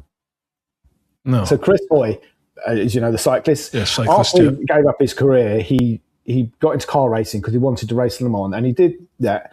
And I was watching it, and everything he went through is what I went through, but yet in a car. And at the end of it, he cried. And at the end of my 24-hour, the fuel man, Chubby was called. He was a big old unit called Chubby. He was the fuel man. I've given him a hug, and I've just broken down into tears. And he said, "Don't worry, they all do it." You know, It was just the most incredible feeling to complete a 24-hour race. And then you're screwed. The adrenaline drops. That's some achievement, man. Wow, that is some achievement. Incredible. Yeah, it was pretty incredible. I've only ever experienced, as a spectator, obviously never ridden, but as a spectator, I've only ever been to one 24-hour race, and that was the Bal d'Or in France. And it was my first ever experience about 4 weeks after passing my test. Or maybe about 6-7 weeks actually after passing my test. A bunch of lads that I worked with in the old build, they were all like seasoned bikers, and some were even, the surveillance motorcyclists, police motorcyclists, just all mental. And they were like, "Come with us, we're going to Bal d'Or." I was like, "Yeah, okay, I'll come." It was me and my Gixxer 600. I was just that would have been what, Manicourt? No, it was Magna Cour. Yeah, you're right. Because I only went back to Paul Ricard a few years ago. That's right. It was down at Magna Cour. And my experience of being down there was the fans. Like, the European fans were just fucking insane. And I remember as the sun went down, it started to get dark. All these, I remember a big flatbed truck turned up with a huge engine in the back, and they just started revving it till it burst into flames. And then they got a moped and set the moped on fire. And some geezer got on this, they got on a moped and put it in the stands. And I just remember thinking, these poor racers, it's now dark and they're trying to race, and out the corner of their eye, they're just going to see this fireball careering around one of the stands. Well, also what you've got is the smoke coming across the track. So you're going through clouds of smoke, but it gets in your lungs and it gets in your eyes and it stings like anything. Wow. They're mad. They're absolutely mad, the French, And pit lane, we would do, they'd open pit lane up on the Friday night, and obviously open it up to all the fans. And the French were wankered. They've all been like that for the last 4 days, And they'd be coming and they'd be falling all over the tables. And because you were English, they just wanted to hassle you, So when I was riding for phase one, it was literally, you'd get bits of the team there holding the drunk ones back to stop them getting to you. Brilliant. Yeah, the French are absolutely mad for it, To be fair, it's quite a different feeling. So when I did Suzuka, the Japanese, because you're a European rider, you're a superstar. And I'm a nobody, but walking to and from the paddock, they just want photographs of you. I mean, they love their photographs anyway. So I think I had more photographs with the Japanese than anybody else. But that was a pretty incredible experience to race the Suzuka 8 Hour. In 2007, I did that. And that was, so the team that I was talking to in 2006, Makamoto, I ended up riding for them in 2007. And we did the Suzuka 8 Hour, and overall finish, I think we finished 34th, but we finished second in super production. So I got a trophy, second place, stood on the podium, and my name's in the history books. And no one can ever take that away from me. I got, I can even show you a picture. Suzuka was pretty special. Send us a picture and I'll put it up in this. I'll superimpose it in this. Okay, I'll send you a picture. Cool. Yeah. Right, I promise we will get to the actual round the world trip that you're on. We will cover that. We've got questions as well. Fine. We've also got LimoBike. Well, that was my next thing. But before we get there, from let's say from the World Endurance, or let's go from your racing days, is there one memory that really sticks? Is there, like, what's your proudest achievement from your racing days?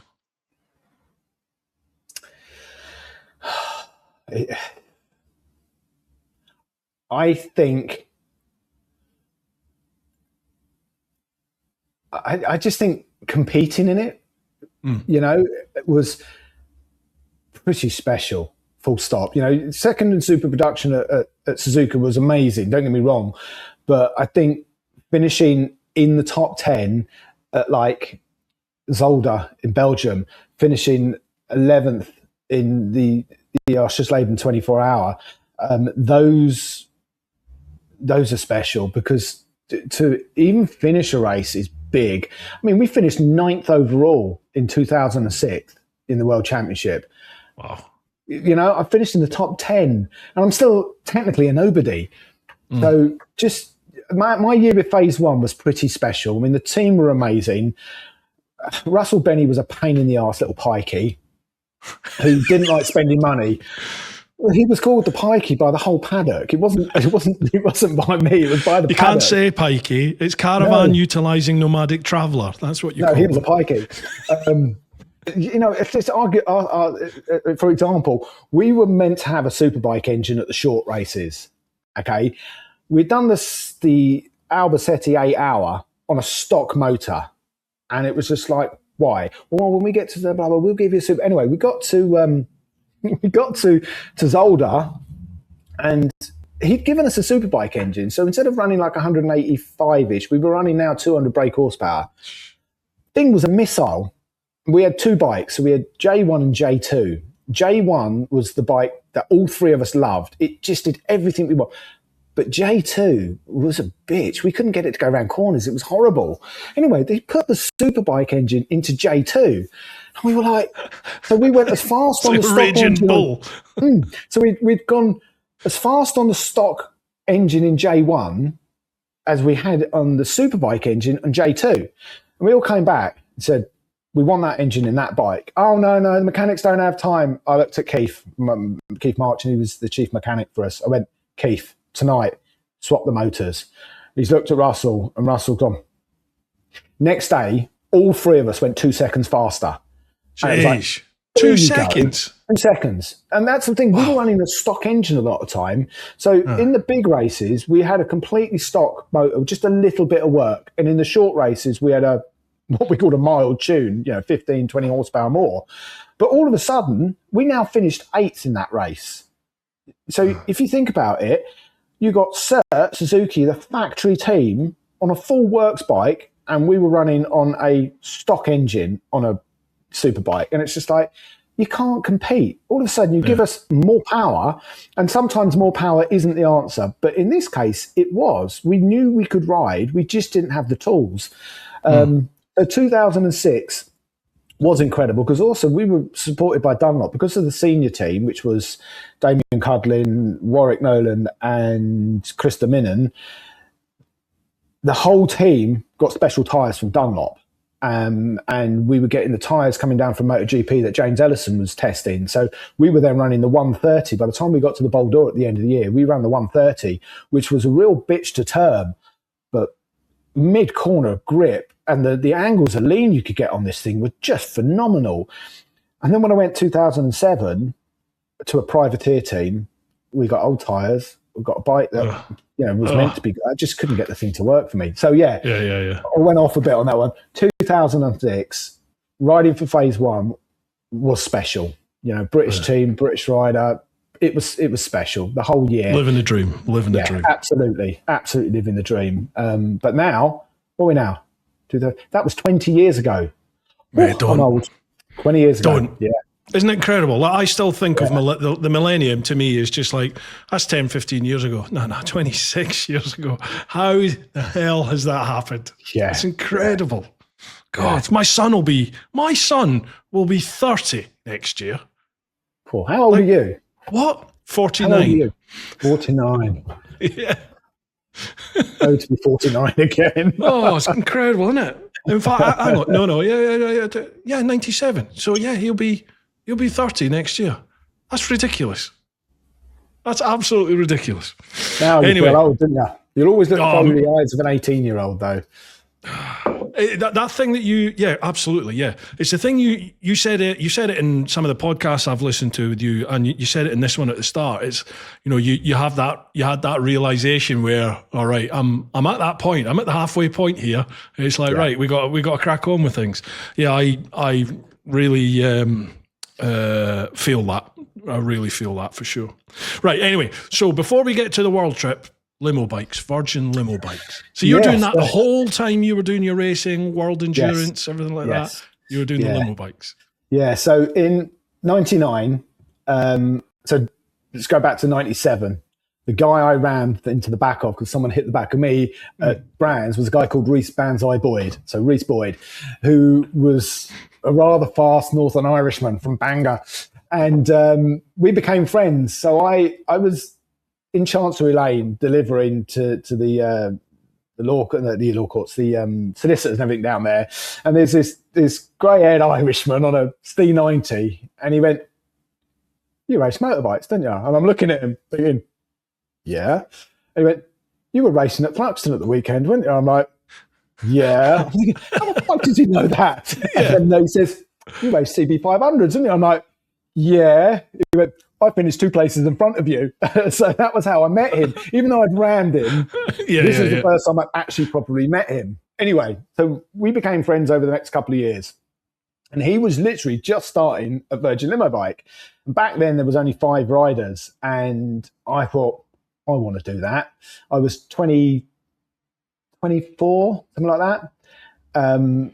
So I basically started going into the LimoBike office to annoy them that eventually they would give me a job. But there was no job there.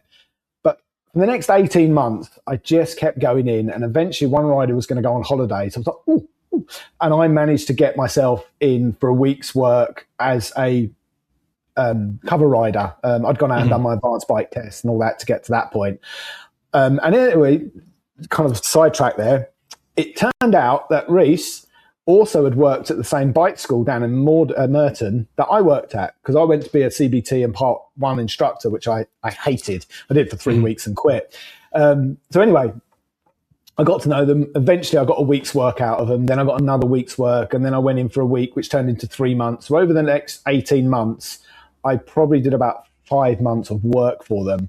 So eventually in May 1999, so that was December 97 was my first week's work. And eventually May 99, a full-time job came up and it was given to me.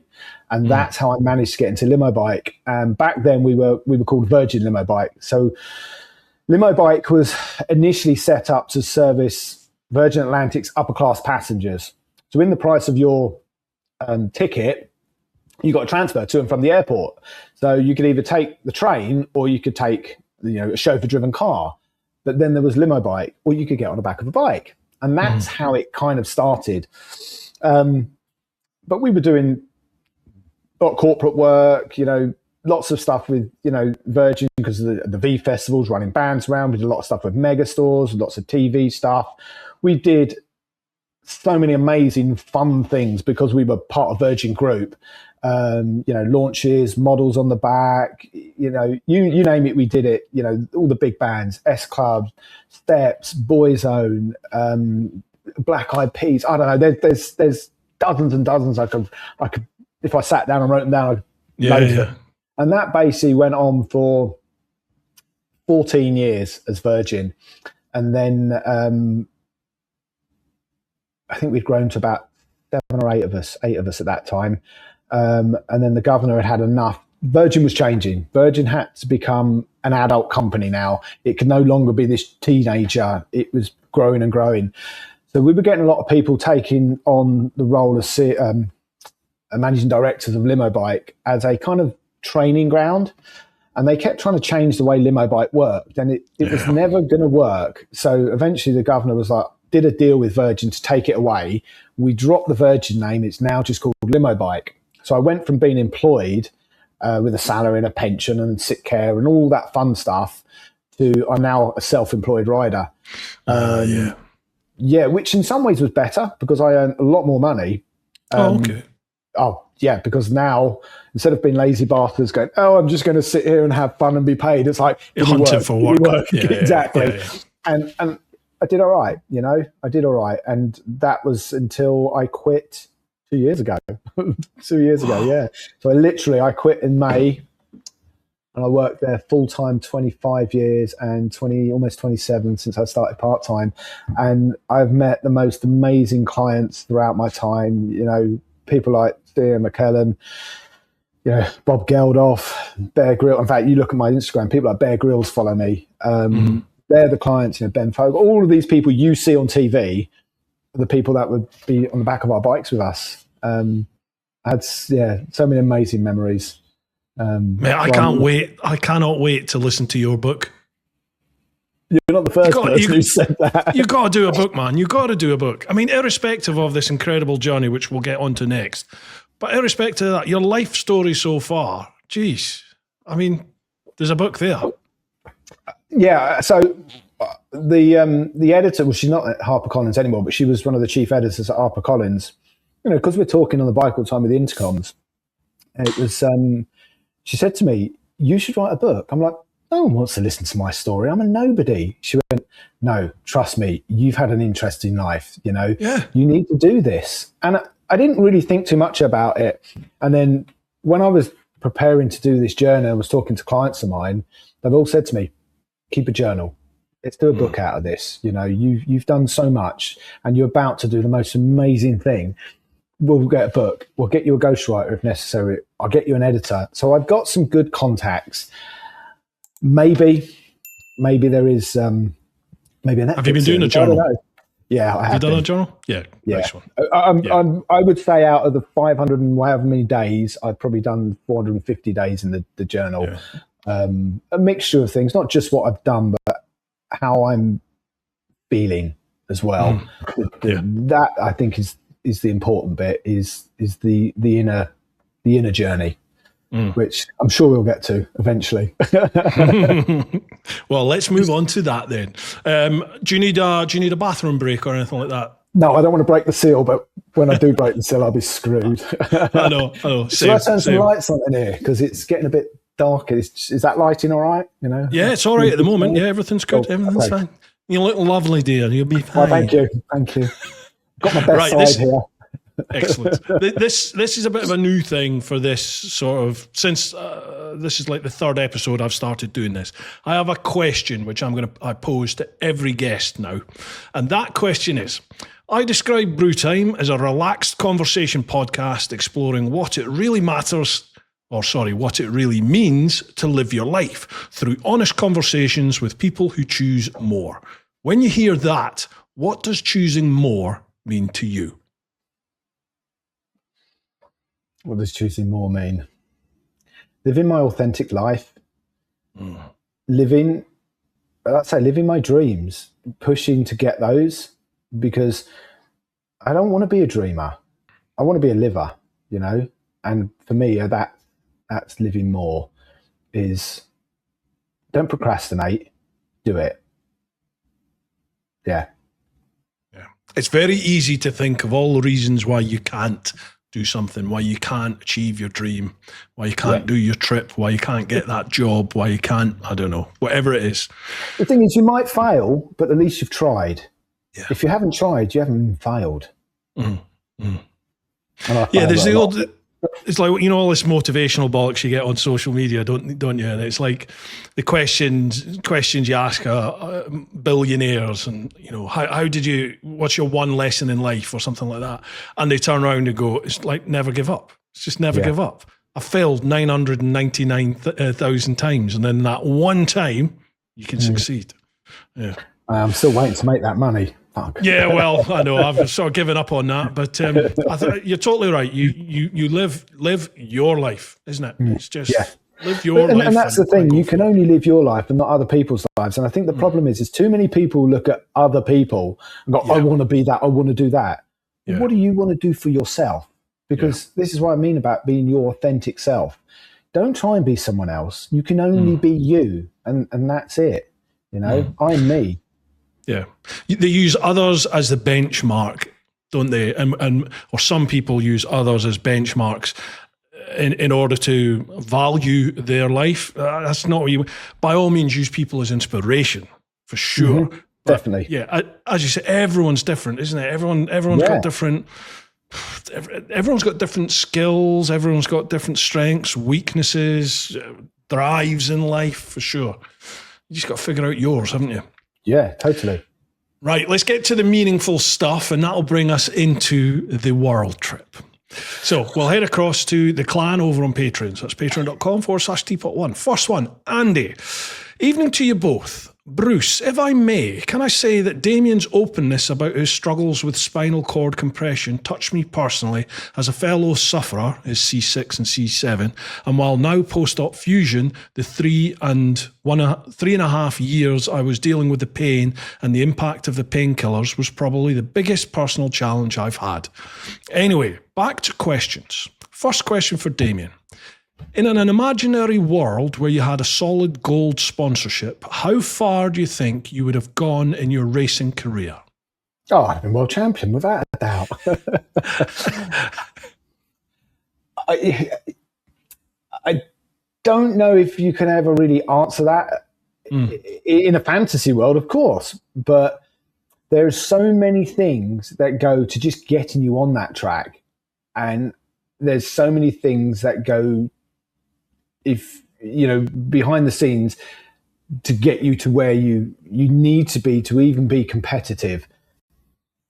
But I think if I'd have had that gold sponsorship, my early years of racing would have set me up for a better future. I was on a shoestring, and yeah, I think those first 3 or 4 years would have not been wasted. I would have actually done more. So yeah, definitely. In that respect, my early years would have been better, more successful, rather than just bumbling around. Can we turn the clock back 30 years and give me that goal? Because I really want to have a go now. See, I said earlier, like, I'm a bit of a hippie these days. I just find there's a Scottish saying, and other people have it as well, what's meant for you won't go by you. And I really think there's not just one path in life for you. There's umpteen different paths, but it's a question of, I keep talking about this ad nauseum on this podcast, but it's a question of like embracing opportunities when they arrive, when they arrive in your life or arise in your life at some point. Sometimes it can feel like an opportunity. Sometimes it can feel like a boot in the balls, you know, but it's just things happen in life. And then it's how you deal with that, which takes you down the next path that you're going to follow. And, you know, that path's not always straight, is it? No. You can double back on yourself for miles. And and I just kind of think, you know, in your situation, it's like, yeah, you had all those issues and struggles in your early days, which you would love to go back and not have and really go for it.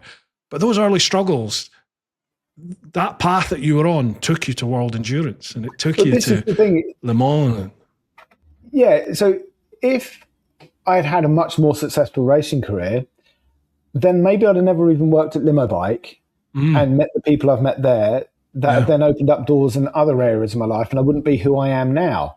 Yep. And I maybe wouldn't be sat here in Buenos Aires on a round the world motorbike trip where I'm paying to do it. Hold on, yeah, I got that bit wrong, didn't I? It used to be paid to ride, now I'm paying to ride. Yeah, so I know it's that sliding doors moment, you know. Yeah. Of course, I would have liked to be more successful in my racing career, and all I ever dreamed of was winning and winning and winning. And, you know, I did okay, but my life wouldn't be where I am now. Yeah. And I like my life, you know. See, that's because I was shit. That's why I'm saying that. Nah, not at all. Not at all. Not at all. Yeah, I kind of, I just can't help but think, you're where you're meant to be. Yeah. You know, we are where we're meant to be at that at this point in our lives. Like, you could be in a real shit place. Don't get me wrong. I'm not saying everyone's bright and rosy. You could be in a real shit place, but you're going to get through it. You know, you've got to keep plodding on. Keep going. You know, even if that just means staying stationary for as long as you possibly can, you've just got to keep going. And if you're in a bad place, the tide will turn. You will get so things. I describe it as a roller coaster of life. You know, you have highs and lows, and sometimes the dips on that roller coaster are long and low, and it takes time to get back out. But then you'll get those highs, and everything in life is like that. You know, nothing is perfect. Nothing is, you know, constant. I mean, you're always ice skating uphill from the day you become technically a responsible adult, you're ice skating uphill. And sometimes it's a gentle gradient and sometimes it's as steep as anything. But your whole life is constantly changing, and you just have to negotiate and navigate those different times throughout it, good and bad. Yeah, definitely. Second question from Andy. If you were to do another custom bike, what would be the bike that you would choose to do next, and why? Another custom bike. Yeah, he's talking about the cafe race, isn't he? Another custom bike. I would like to build, with the help of a guy called Mark Dent, who is the most amazing fabricator, an RG 500 stroke replica of Kevin Swanse's RGV 500 back from the late 80s, 90s, early 90s. I'm a two-stroke man. I love two strokes. And the Square 4, what a motor. So yeah, I would like to do that. That would be pretty special. Now, you're pretty handy at this custom bike building, aren't you? You did was it the bike shed one that you did? Yeah. So I built a cafe racer out of a Hornet. Basically, my ex-girlfriend, she had a 600 Hornet, and I had the FJR for work, and she'd want to go for a ride at the weekend, and I'm like, ugh, I don't want to, I ride that bike all week long. I don't want to go for a ride. And when I go for a ride, I just want to go there and get there. I don't want to do all this, because when you do it every single day, the thought of just going for a pointless ride didn't fill me with any joy. So I thought, well, if I build myself something different, something fun, then maybe I'll go for a ride. And I thought, if I do a cafe racer out of something not too fast without a fairing, that will keep me going slower, because you give me a sports bike and I just want to twist my wrist and do second and third gear wheelies and just stupidity. So I bought an absolutely mint 2000 CB600F, and it only had 7,500 miles. And I decided to cut it up and built a proper special little bike out of it that is for sale when I get back, because well, and there's another story with that as well, but I'll get to that one in a moment. So yeah, I think I would definitely do it out of a 500 motor, or even get the Suter V4 motor and actually make a proper RGV. That would be it. So yeah, that's how the cafe racer came about, and it was up for sale before I left. And the week after I moved out of my home, I got a message from the guy who'd been trying to buy it for a couple of months. I've got the money. Can I come and get it? I'm like, can't get it. It's stored now. I can't get to it. Yeah. And then I got a message from the bike shed wanting it on the Michelin stand the day I was flying out to Canada. So the bike shed even wanted it back. But yeah, it's a pretty special little bike, actually. It's absolutely beautiful. Well, mate, it's something when you get back. When the trip, however it ends, whenever it ends, but will it next ever stage end? in life?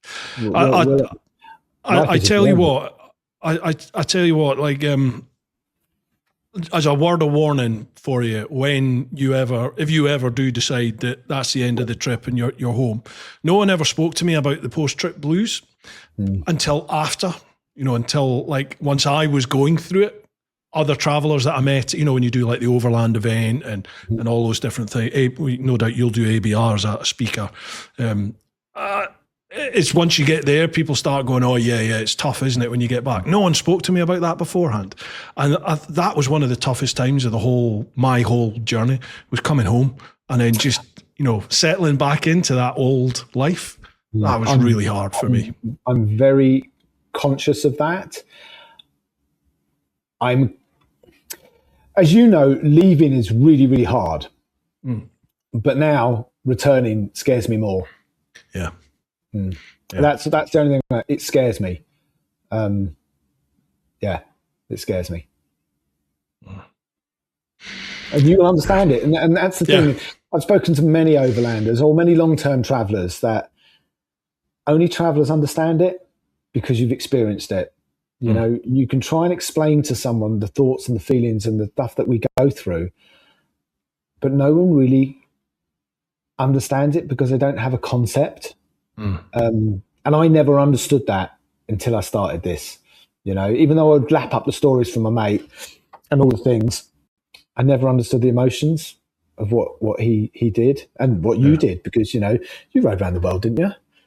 Well, I don't like to talk about it, but yes. 74,000 miles, 54 countries. Oh, 74,000. 442 days. How many have I done? Not that many yet. I don't know. I think I've done that. How long were you away? 442 days, about a year, roughly about a year and a half. Okay, I've been away 20 months now. Yeah. Yeah, it seems like yesterday. You've been away longer then. Yeah. I haven't gone very far, have I?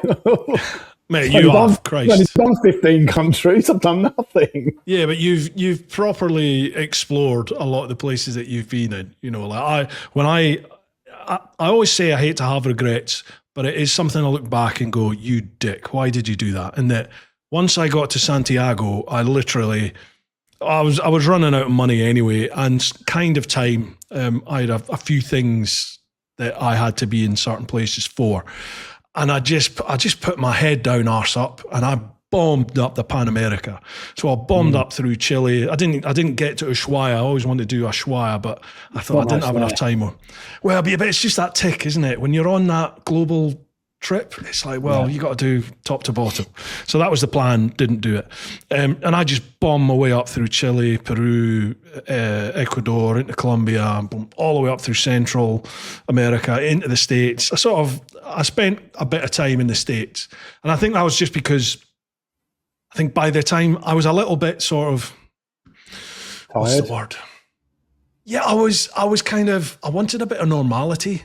And although I'd just had like 3 weeks or 4 weeks in Australia touring around that, so I'd had that taste of normality and I really quite enjoyed it again. It was nice just to, know what people were saying and to just get the culture, and it's like, all right, this feels familiar after all Southeast Asia and Russia and all that. And then when I got back into South America, it was just like, America's up there. And I just bombed it. And I got to America and it was just like, right, I can breathe. I'm all right. After about 3 days, I'm like, you dick, you've just gone through all that, all those experiences. And now you're just, in a Western world, you go onto any main street and it looks the same all over the world. Yes. It's the same shops, isn't it? It's just the same. And to be fair, even Chile and Argentina, within reason, when I exited Bolivia, I rode the Laguna de la Ruta, which takes you up through the Altiplano up at 4,200 meters, and it's literally like a lunar landscape. You've got salt lakes with flamingos, you've got deep sand and ruts and washboard for 250 k's. You've got mountain tops. Overnight I stepped out, it was -10. It was fucking cold. And then I crossed the border into the Atacama Desert. And then when I dropped down into the Salta region of Argentina, I'm like, oh, man, I could be in Europe here. And then you hit everything. And it's just like I've been picked up and moved. That culture and everything, I'm not saying there's no culture here, but I could be in any European country within reason after those places. Pretty incredible. You said about the Atacama, did you get a chance to see the Milky Way up in the sky? I've never seen a night sky like I did. I was riding way into the night in the Atacama, and I remember looking up at one point. My bike battery had gone, the phone had gone, so there was just no light pollution. I remember looking up, and it was like something out of the TV. It was phenomenal. Yeah, so there's actually a place not far from Mendoza that apparently the stargazing is really good. So when I fly back to Mendoza in a couple of days, I'm going to go up there and wild camp up there. I saw some pictures that somebody took the other day, and I'm like, that's special. I need to get some pictures up there because I have seen some amazing skies, from, Utah desert when I was camping there and just looking up through the top of my tent because I didn't have the fly sheet on and looking at the stars and the Milky Way. It's special, really special. And they're bright. They're so bright. It's incredible. Yeah. Have you had a favorite? I always get asked this. Have you had a favorite country yet? Yes. I didn't realize how much I enjoyed it until recently. I really enjoyed Canada, the Yukon, the Northern Territories, British Columbia, and Alaska. The vastness, the remoteness, I'm sleeping with grizzly bears here, which makes you feel alive. that actually felt like real adventure, you know. Those gold rush towns, Dawson City, you know, I had the most amazing time up there. Not just the adventure, but also the people I shared that with. Delivered the most amazing friendships that are going to be with me for life now. I've come down here expecting the Carretera Austral to be remote, be that kind of feeling that I had up there. And it's not. It's a well-trodden tourist trail. Whereas up there, you know, wild camping, you know, doing your bear practice, making sure you get your foods up in the tree, don't have things like this you can't have in your tent at night with your toothpaste. Anything that you put in your mouth or on your face or skin, you've got to put in a tree. Toothpaste? They go for toothpaste? Anything that's got a scent. You can't have aftershave or deodorants, all of that you've got to put up in the trees. And then you wake up in the morning and there's bear shit 20 yards from your tent. You're like, wow. And you've been going, you know, it makes you feel alive, proper alive. And then you're riding down the road and there's bears feeding on in the berries, and you know, you see bobcats and stuff. It was special. It was amazing up there. It really was. Even though I've loved Peru and Bolivia and things, that was the place I think I felt the most adventure. Yeah, it's a very surreal feeling to see a bear in the wild when you're on a motorcycle, isn't it? I've seen them in Romania, and they're big brown bears, but they're not grizzlies, obviously. But these things are fucking huge. It's like Volvos. They're massive. And I remember like, oh, there's a bear. And then you're like, oh, there's a bear. And it just sort of looks at you, doesn't it? And you're like, yeah, I'm not hanging about here. I'll keep going, thanks. Didn't that guy in Romania recently, they stopped to take pictures and that bear took him out, killed him a few weeks back? I heard something about that. Yeah, I saw it on the Horizons Unlimited page, and all the tourists stopping, and this bear took him out. I nearly did likewise. The first bear I saw was on the Transfiguration, heading north, and I came through. I was going through a tunnel, the first tunnel, on the way up to the Bru Dam, the big dam that's there. And as I'm going through the tunnel, there was literally like this little bear. If you imagine if you're in a tunnel and you're looking at the entrance, the exit, so there's like a big arch of light, and it was like this head just looking like that. And as I'm getting towards it, I'm thinking, what's that? I thought, is that a young kid? What is it? And as I went through and it sort of passed me, I'm like, that was a fucking bear. I'm sure that's a bear. So I got about, 30, 40 metres up the road, and I stopped. I turned around and looked, and it was a young bear, not like a tiny cub, but a bit bigger than a cub, but not a fully sized bear. I would say like a teenager, that sort of thing. And I turned around and I looked, and I was like, fucking hell, it's a bear. So I turned my bike round and started riding back towards it, thinking, I'll get some pictures. And then I thought, fucking hell, it's a bear. Because this thing's now looking at me like that. And I was like, oh yeah, I'm not in the zoo, am I? Let's keep going. You know when they say if you haven't got it on camera, it didn't happen? Yeah. The other day, I had an encounter with a condor. Okay, wow. I'm coming up the Carretera Austral heading north, and it had been raining, so I'd taken off the camera off my chin piece and I put it in my backpack. The camera on my handlebars was flat, and my phone was inside my trousers underneath several layers of waterproofs, right? Guaranteed something epic's going to happen. Proper epic. And even now I can see it. So I'm coming up the road and I can see this car stopped in the distance. And I think, what's that car stopped there? And I see this black thing in the road. And I thought, what's a big turkey? And as I got closer and I started to slow down, it ain't no fucking turkey. It's a condor. There's a condor stood in the road, okay? And it's literally would have come up to there on me, this condor. It is the biggest thing I'd ever seen. And its foot was like that. And it's limping a little bit. And I switched 690 off because 690 ain't quiet. I'm looking at it, and it's kind of pacing backwards, forwards. The woman in the car, she's filming it. And I'm sitting there looking at it thinking, fuck, I've got no cameras. And all this is happening in the space of about 20 seconds. And then it turns away and it starts to sort of do this. And as it gets clear to where the car was, it starts to go like that. And it's now taking off in front of me. I thought, I've got to follow it. So I hit the starter, follow it. And I probably followed this condor for about 200 meters.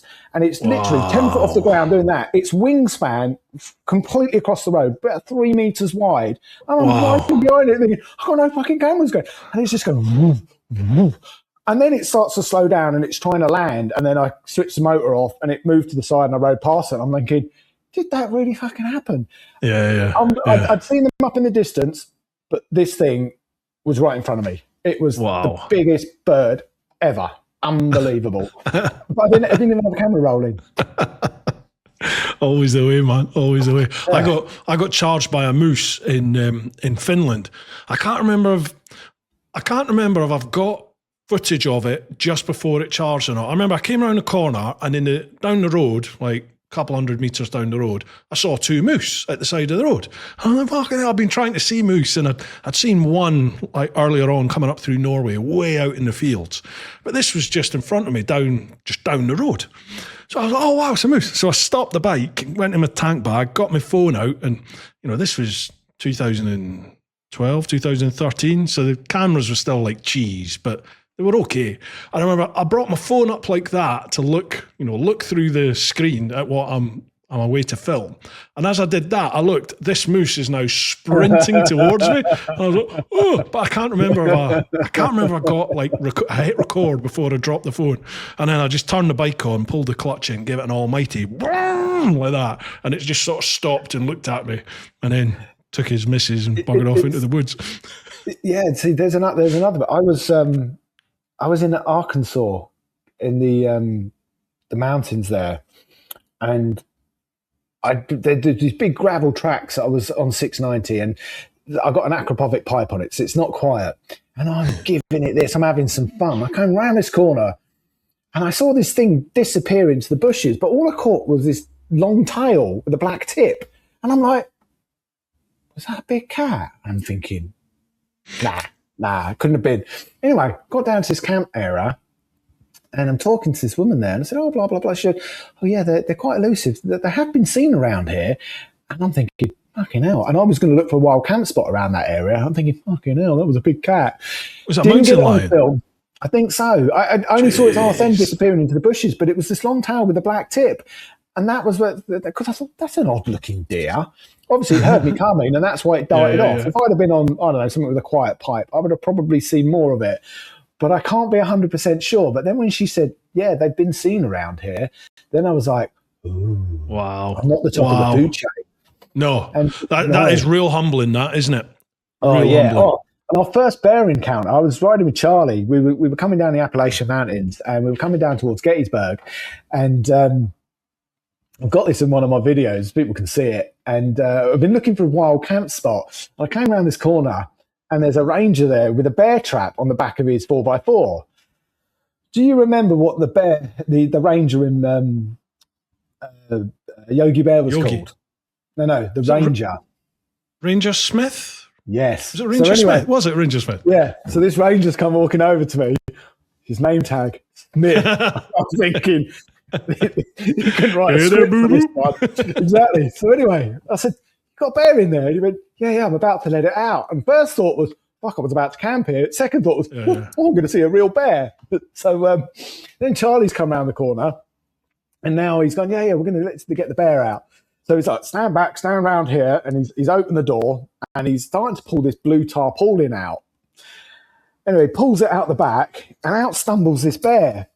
It ain't Yogi. It's fucking Boo Boo. It's just this little black bear. And it's gone stumbling off into the bushes. Anyway, a couple of days later, we're in a laundrette in Gettysburg, and there's a paper there, and I'm flicking through the paper, and there's this article about this little black bear. Well, it wasn't that little, but it was a black bear that they'd tranquilized in a tree, caught it in a blue tarpaulin, and then it had been set off to be set free. That was the bear that we had seen set out a few days earlier by Ranger Smith. So my first encounter was with bloody Boo Boo, not Yogi. Have you heard about it was a story I was told in Russia about an overlander on a bike who had camped and had been eaten by a bear. I think he was Japanese. Have you heard this story? Nope. Because like the Russians, it's a shame the situation is the way it is. I'm assuming you've got no plans to do Russia just now. That was kind of originally my original, but we'll get to that in a bit. Yeah, I mean, I really like Russia, and the Russian people were fantastic, and you know, I really enjoyed my time there. But they love to tell you how dangerous the country is. Like, you know, when you're in Moscow, they basically say if you go to the next city west, they're going to kill you. And then when you get there, they're really friendly and they're lovely people. Sounds like Mexico. Yeah, and everyone is scared of their neighbour. You know, It's just like that the world over, isn't it? It's like they're scared of the unknown and what they've been told. But I remember I was like halfway across, 3/4 of the way across, and chatting to some Russian bikers, and they were like, you know, have you been sleeping in your tent the whole way? And I was like, yeah, most of the time, yeah. And they were like, what about the bears and blah blah blah? And I was like, I didn't even know you got bears. And they told me the story. They were like, oh yeah, there's this Japanese guy, and he was on his bike. He was coming the other way, and he disappeared. And when they went looking for him, all they found was his tent, and his tent was all ripped up, and you know there were bits all over the place. But they said they found his camera, and the last picture on his camera, again, could be the urban myth, I don't know, but it works. It's got effect. If you imagine lying on the floor with your feet towards the door of your tent, and your head's at the other end, and you're taking a picture of your feet in the door of the tent, the last picture is just this big grizzly coming through the tent, like that. Don't know if it's true. I mean, it kept me awake for a while, I'll tell you that. A few weeks before I got into Canada, there was a couple just outside Banff in the national park who were done over by a grizzly. Wow. They'd sent Garmin InReach SOS, and what it turned out to be was they were experienced backpackers, hikers, whatever it was. This grizzly had come along, and they were getting out of their tent, so they had basic shoes and stuff, and it basically did them both. They did catch the bear and kill it, because once they start to kill humans, that they have to dispose of the bear. But apparently this had been a problem bear, and these two were just unlucky. Yeah, you know, you hear the stories, and that was in the papers literally weeks before I got up there. Obviously, thankfully, that bear was gone, but it kind of brings it home to you that, you know, within reason, little old England, where you're safe. You know, I mean, the other day I picked my bag up and there's a bloody scorpion underneath, and it was a little brown one as well, the dodgy ones. And I had an encounter with a Colombian coral snake, which is the venomous one. You know, and I'm like, fucking hell, what am I doing? I'm going to be back in London to be safe. It's getting very stabby there now. Well, I was going to say, it's a little bit stabby over here at the moment. Yeah. On that topic, then, have you had any like moments where you've thought, oh shit? I always get asked that all the time. I had a couple of uncomfortable feelings in the US. I was down in. This was really weird, actually. I'd only been. Okay, I'd started the journey technically solo. I'd started with somebody. We'd kind of gone separate and so I was only a week or two into my first bit of solo travel, and I ended up in a McDonald's down in Mississippi area somewhere, and I'd gone in McDonald's because you get free Wi-Fi, you can wash in the sink, and air conditioning because it was proper humid. Yeah. And I'm sitting there, and it's kicking off this big ass woman who's I don't know what she was off on. So she'd stolen somebody's phone. She'd gone into the toilet with it. They were trying to get her out. Police cars were all pulling up. Guys are coming in with their guns like this. And I'm sitting there going, fucking hell, what am I doing? I just wanted a coffee. Yeah. And then a few days later, I was in a petrol station, and I'm starting to get everything ready to fuel up. And the 690's got four fuel tanks on. So I'm kind of undoing the fuel caps. And there's this guy watching me in this car. And I just got that feeling about, So I put all the caps back, and I went to another fuel station, and I started to fill up, and he's pulled up in his car, and he's now watching me again. And I just got that feeling. I quickly paid for my fuel, and I just got out of there. Yeah. Other than that, in the US, I slept with some homeless people. That's another story. You laugh. I did end up sleeping with these homeless people. Now's the time for the story. Let's hear it. I was going across Oklahoma, and I was running out of water. I was going across the prairies, and I met this cowboy who sent me to his ranch to get water. And from there, the next town was about 30 miles away. Anyway, I've got there, and I found this camp area by this lake, and pitched up, and I'm starting to put the tent up, and I'm starting to get this little bit of a strange feeling, and I'm looking around, and there's a guy camping there. Well, say camping, he didn't actually have a tent. He just had lots of wood and was burning that all night. There was another woman over there who was living out of the car. There was another guy over there in a tent. There was a guy over here in a tent who came over and offered me some pizza. And it turned out that he had been restrained from seeing his family because of beating up his wife. And I'm there. I'm about 3 weeks into my journey, and I'm looking at my bike, and I'm thinking my bike was also nice and shiny. All my luggage is all new. My clothes. I've got laptop, cameras, probably $2,000 in cash in my pocket, and I'm lying there at night with my eye like this, thinking, "Fucking hell," you know. They were really nice, but it just kind of brought it home to me that I'm fun. Oh, my security's a zip. You know, on the tent. I've got all these people out there who probably want to rob me, or I'm thinking they wanted to rob me. I got up in the morning, I packed up quite quickly and got out of there. Yeah, but that was my sleeping with the homeless. Isn't it weird? In that, like the overwhelming lesson I got from traveling was that people are good, people are nice, people are the same the world over. Overall, you know, there are some arseholes for sure. Yeah, but most people are good. Yeah, I think it's that 1% you don't want to run into. Now, everybody in the US was warning us about Mexico, you know, and we were down in Tequila, me and Charlie, which you'll hear about Charlie in a bit, and we met this couple who she was like, and he was like cool as a cucumber. The night before, they'd been held up by a cartel at gunpoint and interrogated. For an hour, you know, on his hands and knees, hands behind his back, gun against the back of his head. You know, who are you? What are you doing? Blah blah blah. And that was a young couple, wasn't it? No, not that couple. That couple was no. They were robbed in Belize. That was the one that Dean Charles set up the thing for. Yeah, sorry, a lot worse happened on that one. They've been on Tamp podcast. No, but this couple were in a van. He was Swiss, she was Canadian. They were just basically getting out. And then I didn't really have any other problems or hear of any real problems, even though, you know, we are in Mexico and it is a place of kidnappings. And then we got to this town. We'd just done this absolutely incredible ride down through these gorges and valleys and through a dry riverbed with steep cliffs and that. We got to this town and we was going to stop there the night. And there's a board in the square in town, and there's probably 50 pictures of people who've gone missing. And it's those moments that you go, it is real, you know. Then, so I didn't really feel too much in El Salvador. It felt a bit like a war zone, and a few years earlier there was a lot of drive-by shootings, things like that. So it still had a very edgy feeling, and I was with this guy who had messaged me through Instagram. He was a dentist, and he was kind of taking us out and telling us about what was going on. And it's those stories from the real people that you go, it is there. And when I was in Colombia, there's a lot of guerrilla fighting going on, and I'd gone down towards the Trampoline of Death down near Mushka, I think it's called.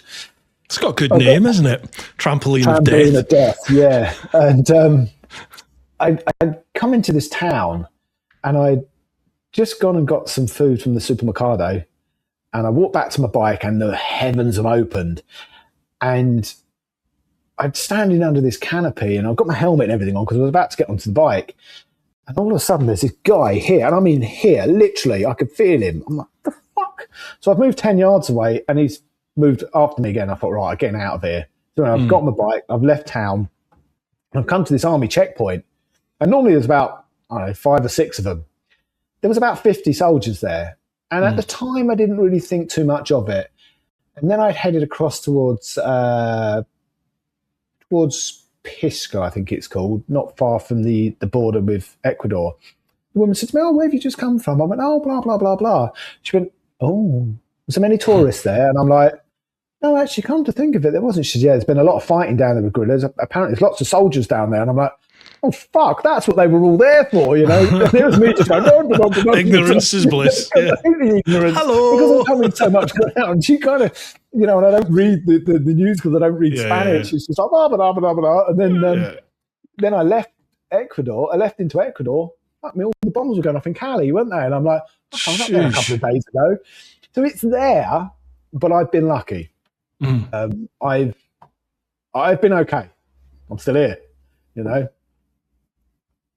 That was a long-winded answer to your question. But it's just life, though, isn't it? Like the whole, what got me onto that when I said, you know, most people are good, was what I was thinking when you were talking was that, most people are good, and it really taught me that people are decent out there, but it also taught me how vulnerable we are. You know, once you're out of your little home here, or once you stop playing by our accepted first world civilized rules, and this is how you behave, and this is what, you know, law and order and all that. Once that isn't in the equation anymore, and you're living on the street and you've got to live by your wits, we're just animals, aren't we? And it very quickly comes down to that. It's just, you know, live by your wits and let's just go. And you roll the dice and see what happens. And this part of the world as well, there's some nasty people, you know, there's lots of problems here, you know, lots of problems. Yeah. But again, you know, I can show you parts of London where there's some equally horrible people. It's just, you get that everywhere. The thing is, if you don't get out and do this, you never will, because you'll always be scared of everything. And 100%. you know, you've done Central America, you know what the border crossings are like, and people have said to me, oh, how do you manage to, this, that? I'm like, you just deal with it. Every border crossing is different. Every bureaucratic thing is different. Every stamp or signature you need is different at each one. You just deal with it. You know? Play the game, don't you? You just play the game. Yeah, absolutely. Right, sorry, Andy's got one more question. Finally, one for Bruce. If you were looking to expand the Chicken Strips tours via, I think he's on a recruitment drive here for you. I need Chicken Strips tours via hiring another guide or rider, what would be your first characteristic you'd be looking for? Oh, blimey. Motorbike license would be a good start, wouldn't it? Yeah, definitely. We have had a punter before who turned up and he didn't even have a license, but I didn't find that out. I didn't think I'd have to ask, you know, but now we make sure we ask. As a guide, I think obviously you need to be an accomplished rider. You need to be a good, safe, progressive rider, you know, but I think a sense of humour. Just a sense of humour, because our tours it's about a crack. You're generally bringing a group of strangers together, and you want them to have the best time they've ever had on a bike. It's their holiday, isn't it? It is, yeah. So it's like you've got to create an atmosphere where people are comfortable, they can have a laugh, they're not too worried about the P's and Q's, but at the same time, you don't want the people who are rugby players to be thinking they're on tour with the rugby team, whereas you've got someone who works in an office and doesn't really come from that life. You don't want them to feel uncomfortable, and you also don't want the really exuberant ones. You don't want them to feel like they've got to be on their best behaviour. So it's getting that delicate balance, isn't it? So and it's also dealing with problem children. Yes, there's always. I would say always probably one that's a problem child. We've been very lucky, I think. I think we've been, touch wood, we've been very lucky so far. Most people, you have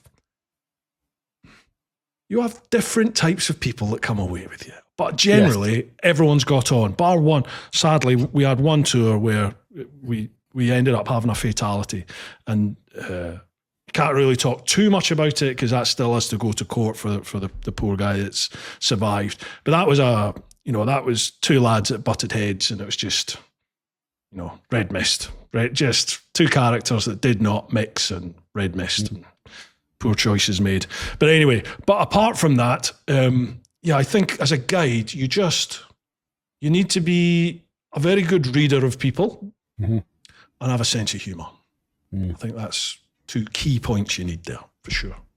Dealing with people is difficult, and I learned through working at LimoBike, I was dealing from lords and ladies down to janitors. And sometimes you would just get those people who were just arseholes. Nothing was good enough for them. And it's how you're able to deal with them and bite your tongue. And it wasn't often that I had issues, but there was a couple of clients that I ended up not ever taking again because I refused to, just because. But yeah, dealing with people can be hard. Yeah. The public are the public. Anyone that has to deal with the public will know the feeling. Yeah, I remember it's a service industry, isn't it? Yeah, being in the service industry. Yeah, it is. I suppose as well, from your job there as well, you dealt with a lot of wrong-uns as well. In your bill, people. Yeah. So that would have taught you life skills that you're not going to get anywhere else. Yeah, it's a difficult one because like working in inner London, not central London, but inner London, you're working in a lot of crime-ridden, crime-infested places. You're working in where all the problems happen. That's where you're working, and the people that you deal with as a police officer in those areas, you're not often dealing with Mrs. Miggins that's lost the keys or even burglaries. You don't really get too many burglaries in the places that I worked. Maybe once you push out a little bit, the extremities of those boroughs where they're maybe a bit more residential. Those places like your Dulwiches and things where I used to work, you'd get some burglaries there. But most of the time you're dealing with, knife point robberies, stabbings, shootings, all that sort of stuff, the fun stuff, gang fights and you're just dealing with one call's victim is the next call's suspect, and it's just rinse and repeat. It's that all the time. You become very, tainted. You become very, because I don't think you're dealing with like, this sounds horrible to say, but like genuine victims. I didn't really have any sympathy for these kids that were getting shot and stabbed up because they were doing, they were doing just that to somebody else either earlier that day or the day before. Yeah. And it's just like, dance with the devil, you're going to get burnt. It's kind of, you just develop that sort of attitude towards it. And it does taint your attitudes towards people. And that was a big hurdle, I think, for me to get over on my own trip. The first part of it was learning to sort of be open and trust strangers again, because I just didn't. It's just you always expect the worst. I always expected the worst. Yeah, totally. And it took quite a while for that to dissipate for me. I would say I am still like that. I think from 35 years of working in London, okay, different to what you're doing, but you still see stuff going on, and it given me almost a sixth sense that I've managed to maybe stay out of problems because I've got that, no, I'm not going to hang around here. Whereas some people may be a little, I don't want to say that they're naive or green to it or whatever. Maybe I'm just I don't know, scaredy cat, and I think, I don't want to be here. But I've managed not to put myself in those situations. And I think for working in London all those years and seeing, when you're up in Willesden and Harlesden and places like that, and down through, you know the places, they're not nice. And it just, I get that feeling, almost like a spidey sense, and go, you know what? Yeah. I'm just going to depart this way. Yeah. You learn to trust those feelings, don't you? But to the same extent, I think I was turned up to 11, and it took a while just for that to come down and just go, hang on, right? Not everyone, people aren't trying to pull the wool over my eyes here. Not everyone's out there to get you or steal something from you. And once I started having real positive experiences with random people that I met, that has stayed with me. I don't think I'm foolhardy now, but I think me personally, I think I'm much more open to people than I used to be. I'm much more prepared to just go with the flow and doing this, you have to. Yeah. Yeah, definitely. Not trust people implicitly, but just to go, all right, well, give them the benefit of the doubt. Let's go. Yeah. Obviously, when your spidey sensors are going, learn to trust them for sure. Yeah. But yeah, you do have to just go with it, don't you? You just got to roll with it and see what happens. Roll the dice, kind of. Right, Patrick Collum. Good evening. 2 questions, please. 1, regarding the limo riding, any tricky passengers that clearly knew better than you? If so, how did you deal with it? One of them, we all disliked, but I had a real... Names and addresses, please. We'll call him Hugh, okay? Whenever I picked him up, this was over a few years, my intercom, because back then we had the old autocom systems, which were cables, and it was just ironic that every time I picked him up, my intercom cables was always broken. Oh, he was such an arse. I disliked. Even his PA was scared of him. He was just a horrible CUNT. Oh yeah, it was horrible. I remember picking this guy up. I made him feel really stupid. I race a super bike. I do this, I do that, and blah blah blah. I'm like, oh yeah, what club do you ride with? And blah blah. Yeah, I ride with the Mallory Park Club, and blah blah blah. I went, oh, what, you do track days? He went, oh yeah. I went, oh right. He said, oh yeah, you seem to know a lot. I went, well, I've dabbled a little bit. I've done this and done that. Finished Le Mans mega racer. Yeah, he's gone from this mega racer to just a little track day rider who rides at Mallory Park. And inside you were like, yes. Yeah, so I had one client. She used to always know the best way. Oh yeah. Okay. Oh, you should go this way. You should go that way. Blah blah blah blah blah. I won't say her name. She is famous, and up until that point, there was for a while that we didn't get on, but eventually we became really good friends. After she got divorced, she actually changed. She became lovely. Anyway, it's narrowing it down a bit. It's narrowed. I'll find out for you, folks. I'll find out. Yeah. So she was, go this way. And I said to her, we'll call her Sharon. And oi, Shaz, I'm not going to tell you how to do your job, so don't tell me how to do my job. I'm going to get you there quicker than you're ever going to get there. And it took her time to accept that actually her way wasn't better. Yeah. And because she's in a car, what you do in a car is different to a motorbike, And yeah, I love her to bits. We ended up having an amazing friendship, but at the beginning she was a bit of a diva. She was a fucking pain in the arse. But yeah, good as gold. Love her. She's great. Again, people are people, eh? Yes. Question 2, regarding endurance riding, simple question, hard or soft saddle? Hard. Really? Yeah, just a foam pad. You need to feel what that bike's doing to you. You're not on that seat for long. You're climbing all over that bike. If you do one lap, how often you are sat in that seat? Not long. Yeah. And if you've got a soft, squatchy seat and you're trying to grip it, how do you feel what that tyre's doing? How do you feel anything? So, yeah, it's just a foam pad, just a foam pad, hard foam pad. Damian, we ride motorcycles very differently. I'm like that. Ah, yes. That's me. Yeah, now I'm old, fat and slow. Give me a comfortable seat now, but yeah. Even on a track day, I'm like that. That'll do. Bolt upright. Yeah. Next one, Simo, Paul Simpson. Good old demon. He'll remember me well as his tyre man at Phase 1 Endurance. I've been following his travels myself. I bet he did. Anyhow, give him my regards, won't you, Bruce? Cheers. Thanks, Simo. Cheers, pal. Yeah, Paul's a good guy. I met him initially on my first test down at Almeria, and yeah, he was my tyre man for the year. Just diamond geezer.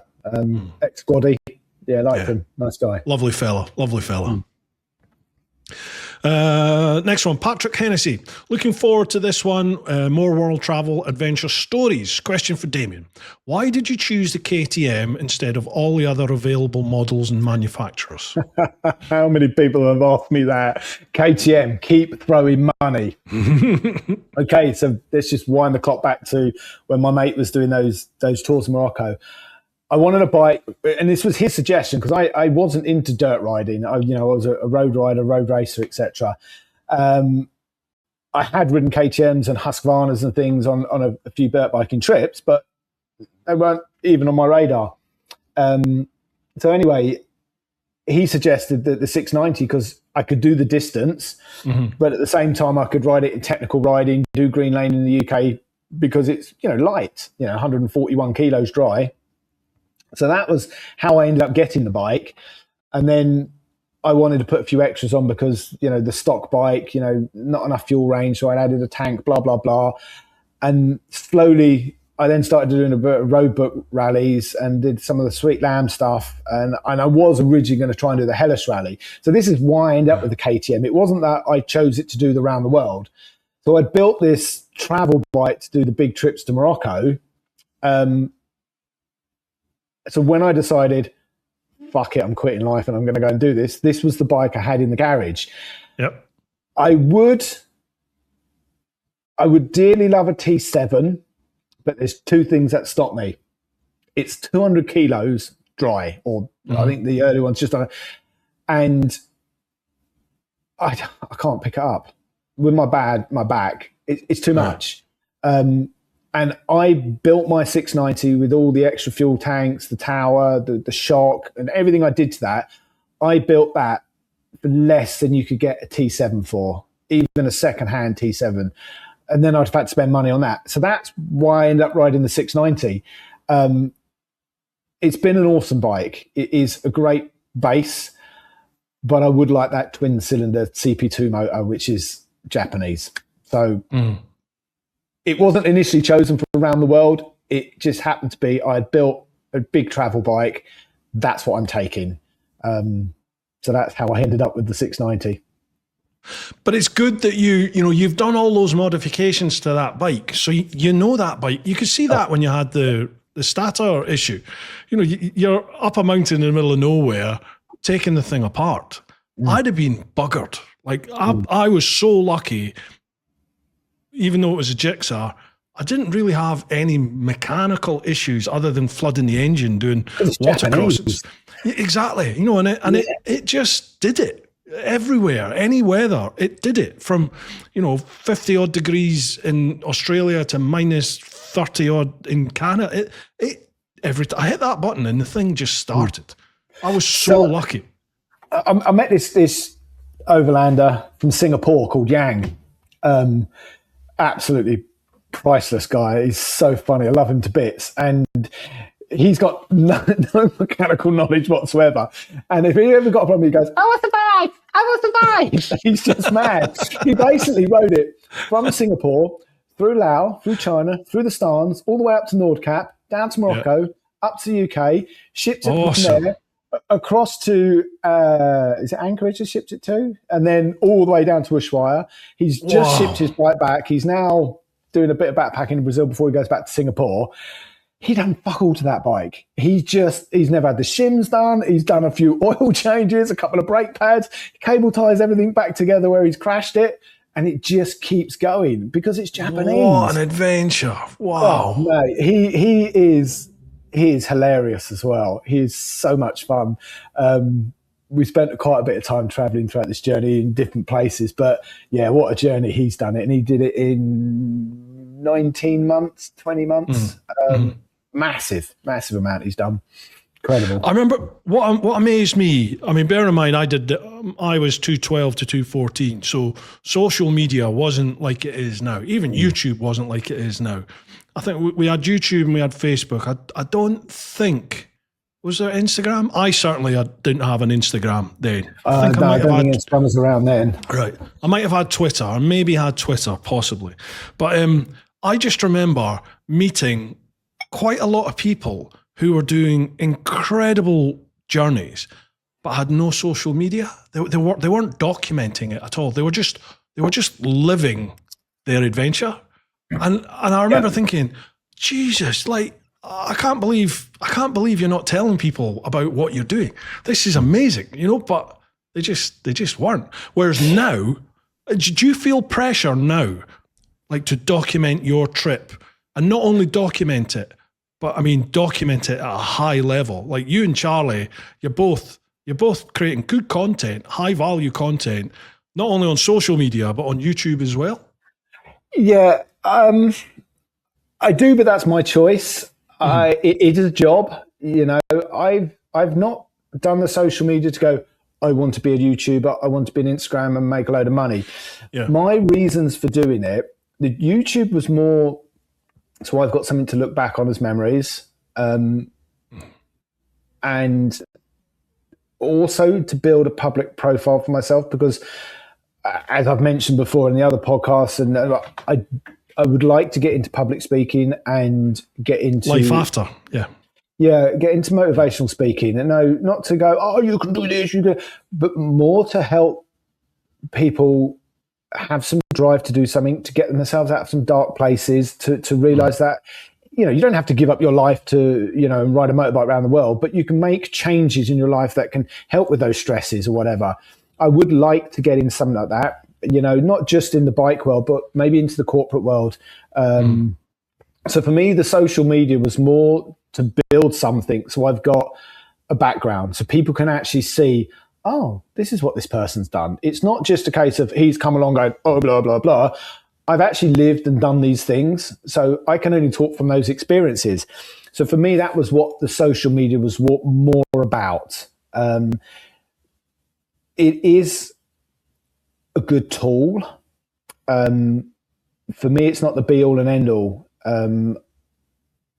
I do like the fact that I've made some good contacts with it, and I've met people along my journey because of that social media. People who've seen mine and we've been following each other. Oh, we're kind of collide. Oh, let's meet up. So that's also where the social media has become a very good asset. It's a difficult one because this is the way the world has gone. If you want us to do anything, you have to use social media. There's many people who don't use it at all on this journey, and they're just doing their thing, like you were saying. But for me, it is definitely a tool that I'm using, if that makes sense. Yeah. I don't have many followers on either of them. I'm never going to make money from them. That, for me, that's not what it's about. It's definitely trying to build a future for myself in another way.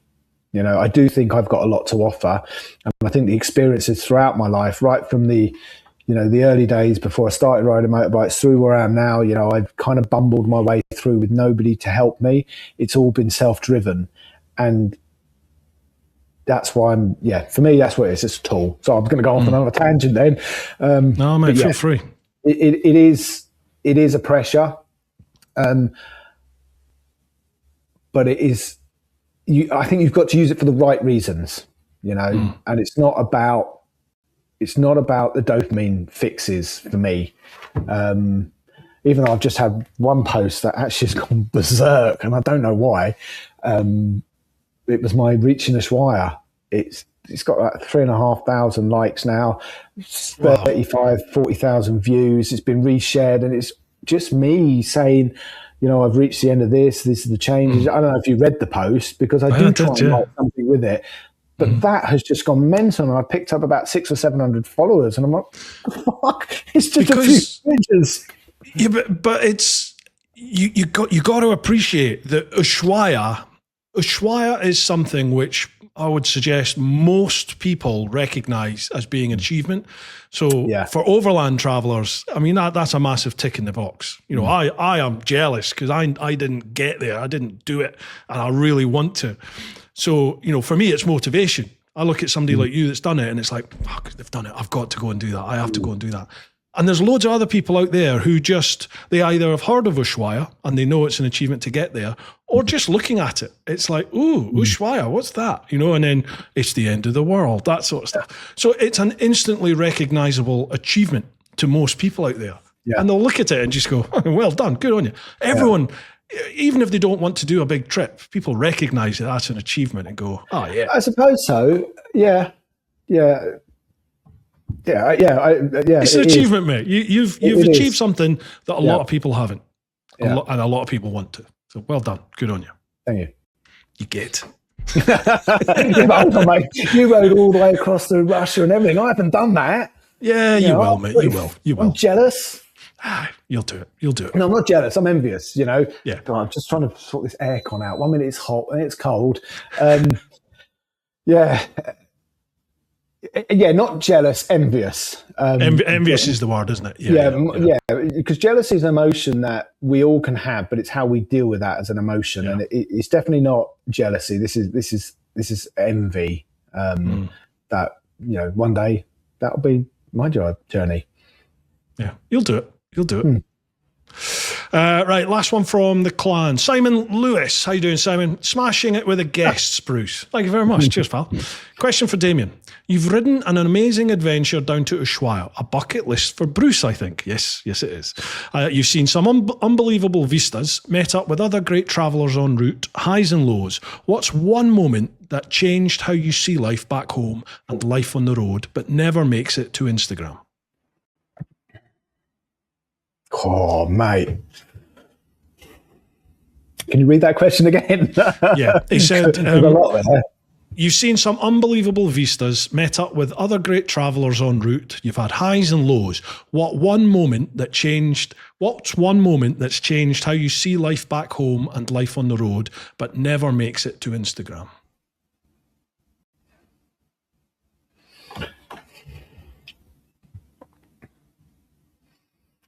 I don't know how to answer that one.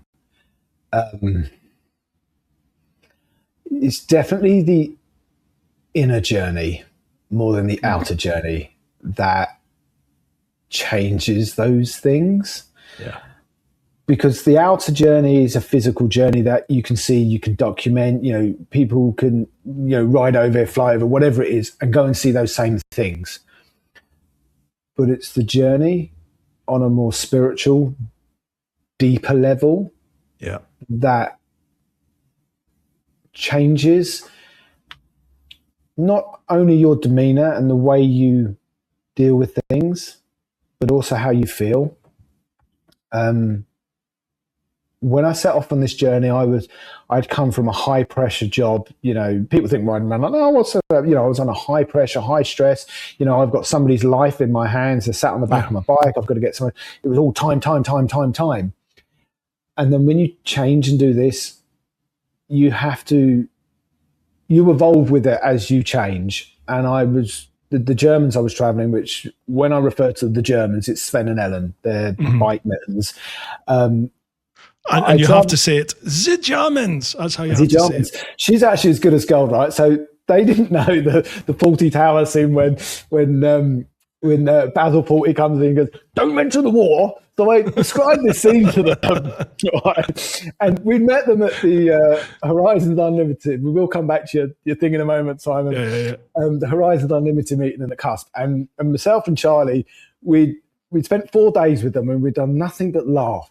We had this amazing time with them. Now, Sven and Ellen are a lot younger than me. In fact, everyone else seems to be fucking younger than me. Anyway, we were traveling. We'd done the Dempster, and this is going to go off onto a long-winded one. Okay, so myself and Wee Man, we'd done the Dempster Highway. We were going to do it with Sven and Ellen, the Germans.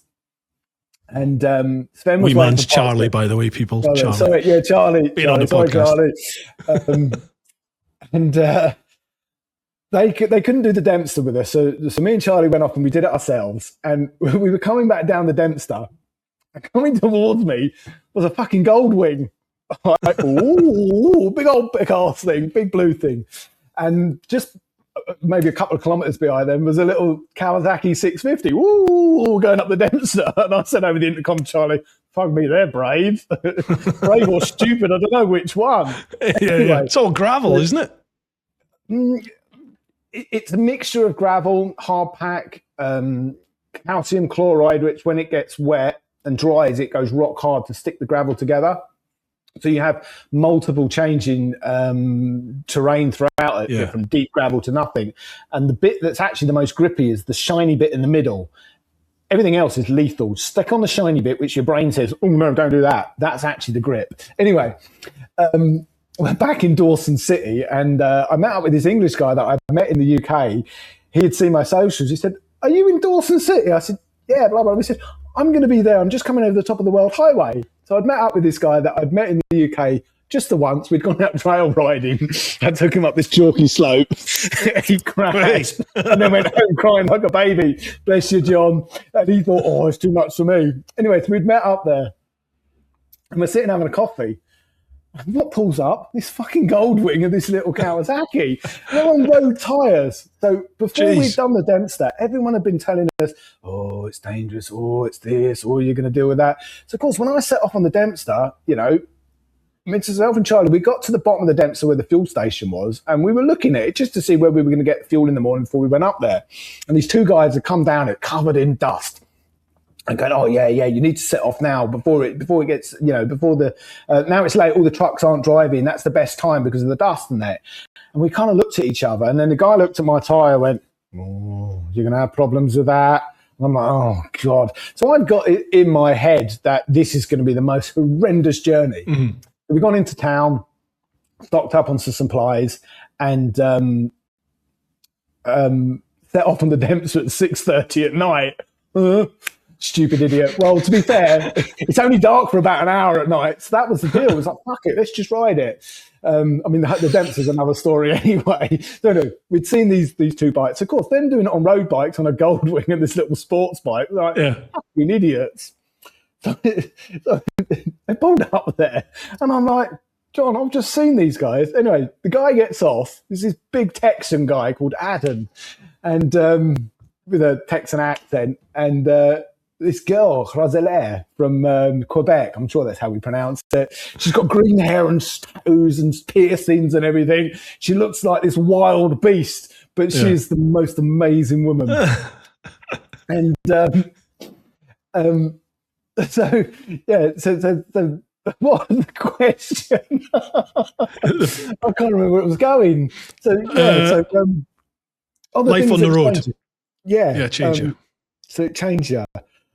No, I've gone off on a tangent. The question was anyway. The Germans. That was it. Yeah, okay. That's it. The Germans. So now Adam and Roselaire, they're now travelling with me and Charlie, and we've done this loop background. The thing is, as you know, you've got a million stories with this, and they all diverge onto different things. So anyway, we're coming back off this ferry, and we get this text message from Sven.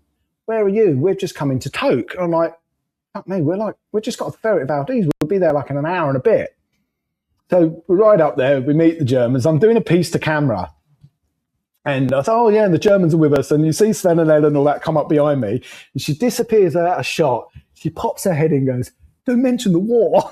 Absolutely deadpan, absolutely pissing myself. So that was the beginning of my relationship with the Germans. Was really after that Horizons Unlimited meeting, and then meeting them in Toke, and then for the next 6 weeks they called us the Brits and we called them the Germans, and So that friendship changed things massively. So anyway, I then rode with them, split from them, joined them again. And the last time I saw them properly was in just outside Yosemite. I was off to California to spend some time with my jeeping friends, and we'd all arranged to meet in Baja for Christmas. And that was November, something like that. And the next time I was to see them, Sven was flying back to Germany because his dad wasn't well. And me and we'd rejoined. And as we were coming down Baja, they were going the other way. And we literally stopped, saw them for 5 minutes. Next time I saw them, I rode up to Medellin to see them and Charlie because they were all together. There's more, but I'd been on my own for a few months at this point. So the next time I actually saw them was Santiago a couple of months ago. So I hadn't really ridden with them or spent any time with them for 13 months. And Ellen says to me, you've changed.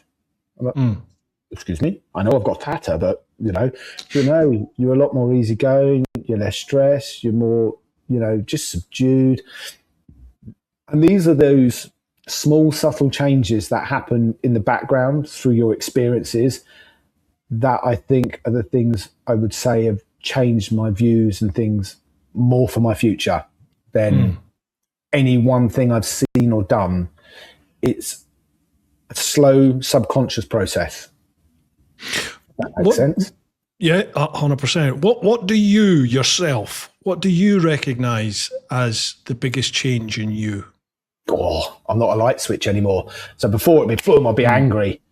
Yeah. I'm trying to sort some parts out for my bike, and all I want is 4-cylinder bolts. This guy in Santiago has got them. I spent 8 hours and got a Spanish guy, or Spanish-speaking Chilean, to speak to him. 7.5 hours in, I'm now beginning to feel that little bit of adrenaline go, where you're beginning to get a bit, and I'm like, ooh, I've not felt that in a long time. And that's how I can feel I've changed. The things that used to flick me like a light switch are not agitating me anymore. I'm more like, okay, right, I will deal with this. Whereas before it'd be instant red mist, angry. So that is what I have personally noticed, how differently I'm dealing with things. Yeah, definitely. So I've noticed the last few years for me personally, I've found myself going the other way now, in that traveling, I was just exactly as you said, just dead chilled out, and I feel I finished traveling a nicer person in my eyes. I finished a nicer all-round human when I finished than I was before I went. It's weird because my wife said she didn't really notice any difference, but a couple of close friends were like, "Oh no, you're totally different. You're totally different now." And I personally noticed that. But the last couple of years, I feel like my patience has just disappeared. It's just whittled away, and I feel like I'm on that almost light switch now. Whereas this is my fear. Yeah, and I don't like it. I don't like that. And I'm trying to just take a deep breath. I just get frustrated. If someone's not doing something the way, like in my eyes, if I look at it and go, that's just fucking common sense, and they're doing it weird. Just, why are you doing it that way? Why are you doing it like that? Or you say to somebody, look, could you do this? And you almost spell out how they need to do it.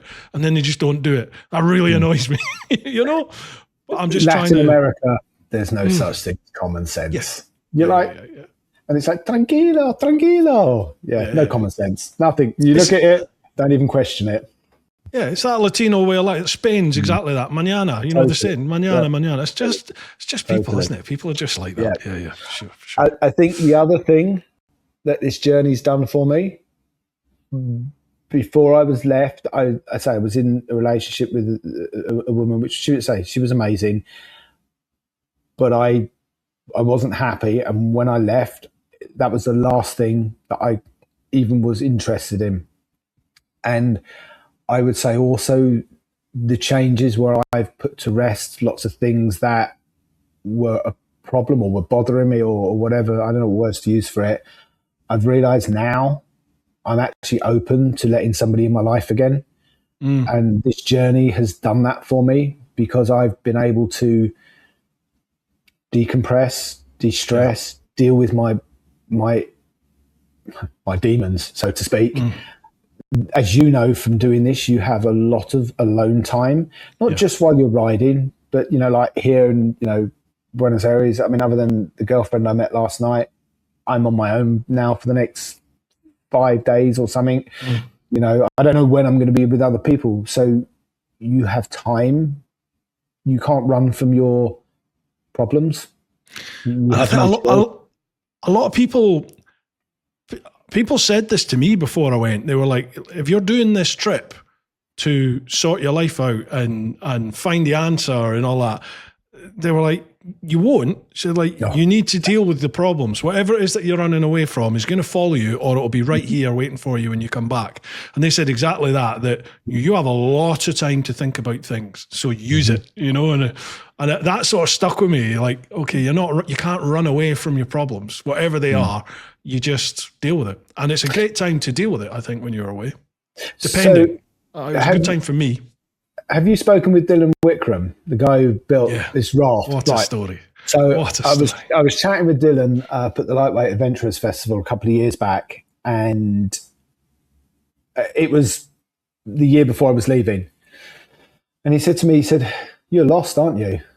And I went, "Yeah." He said, "You're looking for something, aren't you?" And I was like, "Yeah." He said, I was you before I set off my journey. He said, you won't find it. He said, but one day you'll just know. And that's always stuck with me, that stop looking for it and one day I'll just find it. Yeah. And as time is going on, subconsciously I'm beginning to find it. If that makes sense. No, yeah, absolutely. Yeah, what a story he's got, hasn't he, Dylan Wickrama.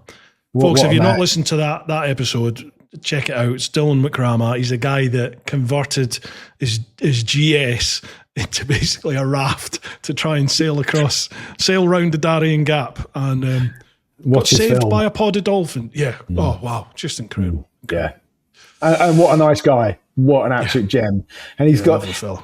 Because he was telling me that they were trying to get somebody to narrate it for him or whatever, but he's got this voice that just draws you in. You just want a bit like Adam Raymond, Yeah. Not only does he ride a bike, but his storytelling, the way he talks, just sucks you in. Narration is a very difficult thing. I've tried it on mine, and I can't stand listening to myself. I don't know how anyone's going to listen to this thing, but they've got those voices that just suck you in, and you just want to listen to them. I mean, I'm almost got a little man crush on them. I'm trying to get Adam on this, but I can't get hold of him, sadly. I'll speak to Clive there or Noel. They're like that now, aren't they? Oh, yeah. He's been on there, haven't they? Yeah. Good lads. Right, last question we have here is over on Instagram, and this is F6B Adventures. Most memorable moment and favourite sticker on your bike? So there's a backstory, is there? F6B Adventures is Adam. Adam's the guy on the Goldwing. Gotcha. Right. He is hilarious. He is the funniest. He's just funny as fuck. He's just hilarious. I suppose the memory of Adam was not just him riding the Dempster on his Goldwing and even following him on dirt, and he's like, whoa. Cold ravioli. He's just eating it out of the tin like that. Brilliant. We talked about wild camping. We talked about all sorts. And what was the other question? There was another favourite sticker. Right. And it is the sticker that he gave me. And I will take a photograph and send it to you. In fact, you might even find it on my Instagram. He gave me and Charlie the sticker, the United States of Fuckery. But I didn't stick it. He bought it up in Alaska. But I didn't stick it on the bike until I got to Mexico. I didn't want any issues in the US. Border guards tend to have a sense of humour, I've found. I didn't have any issues with the Americans. I just, parking up sometimes, people looking at your bike. I didn't want, they carry guns for fuck's sake. But so I think him eating cold ravioli and his sticker that he gave us was brilliant. Yeah, he's a good guy. Good guy. I'm still in contact, actually. He appeared in one of my videos recently. I think I used him on my socials. I'd used him on something because he's did a beast for me, and I think maybe I'm using that in a bit. I don't know. It was Uni Salt Flats. Anyway. Yeah. Right, gotcha. I found the American border law and the American police brilliant. The Canadian, like trying to enter Canada. Good God. It was like... Oh, it's like the Inquisition trying to get in there. Totally. They were really tight. Yeah. When I left Canada into the US, I had to go up for my interview because that was the first time I was actually entering the US, even though I had a 6-month, 10-year visa. Then when I crossed into, I think it's Ontario where Calgary is, no problem, straight through. Then the bit's up the top last month. But when you enter Haines, okay, so you ride to this little bit, so you leave Canada and you go into technically the US, so it's close to Alaska, but it's a tiny little bit and there's nothing there, but you go and see the bears who are feeding in the river, and then you ride up the mountain and you can look over the top of the Salmon Glacier, which is absolutely incredible. When you come back, you've got to go across the border back into the US. No, sorry, back into Canada. Canada, yeah. These two border guards, I tell you what, they'd obviously piss somebody off to get this posting. There's nothing there. But literally, it was like the Spanish Inquisition. And they just watched us ride in like a couple of hours earlier. And then they were obviously bored and thought, a couple of Germans, a couple of Brits, we're going to play with these fuckers. They were a pain in the arse. Yeah. People are people. Again, people are people. Totally, you never know. Totally. So, dude, you've ridden the length of the Americas. What's next? Okay, is this the story of actually the journey now? We haven't done that 3 hours yet. in. That's fine. I've got to keep up with Mossy, haven't I?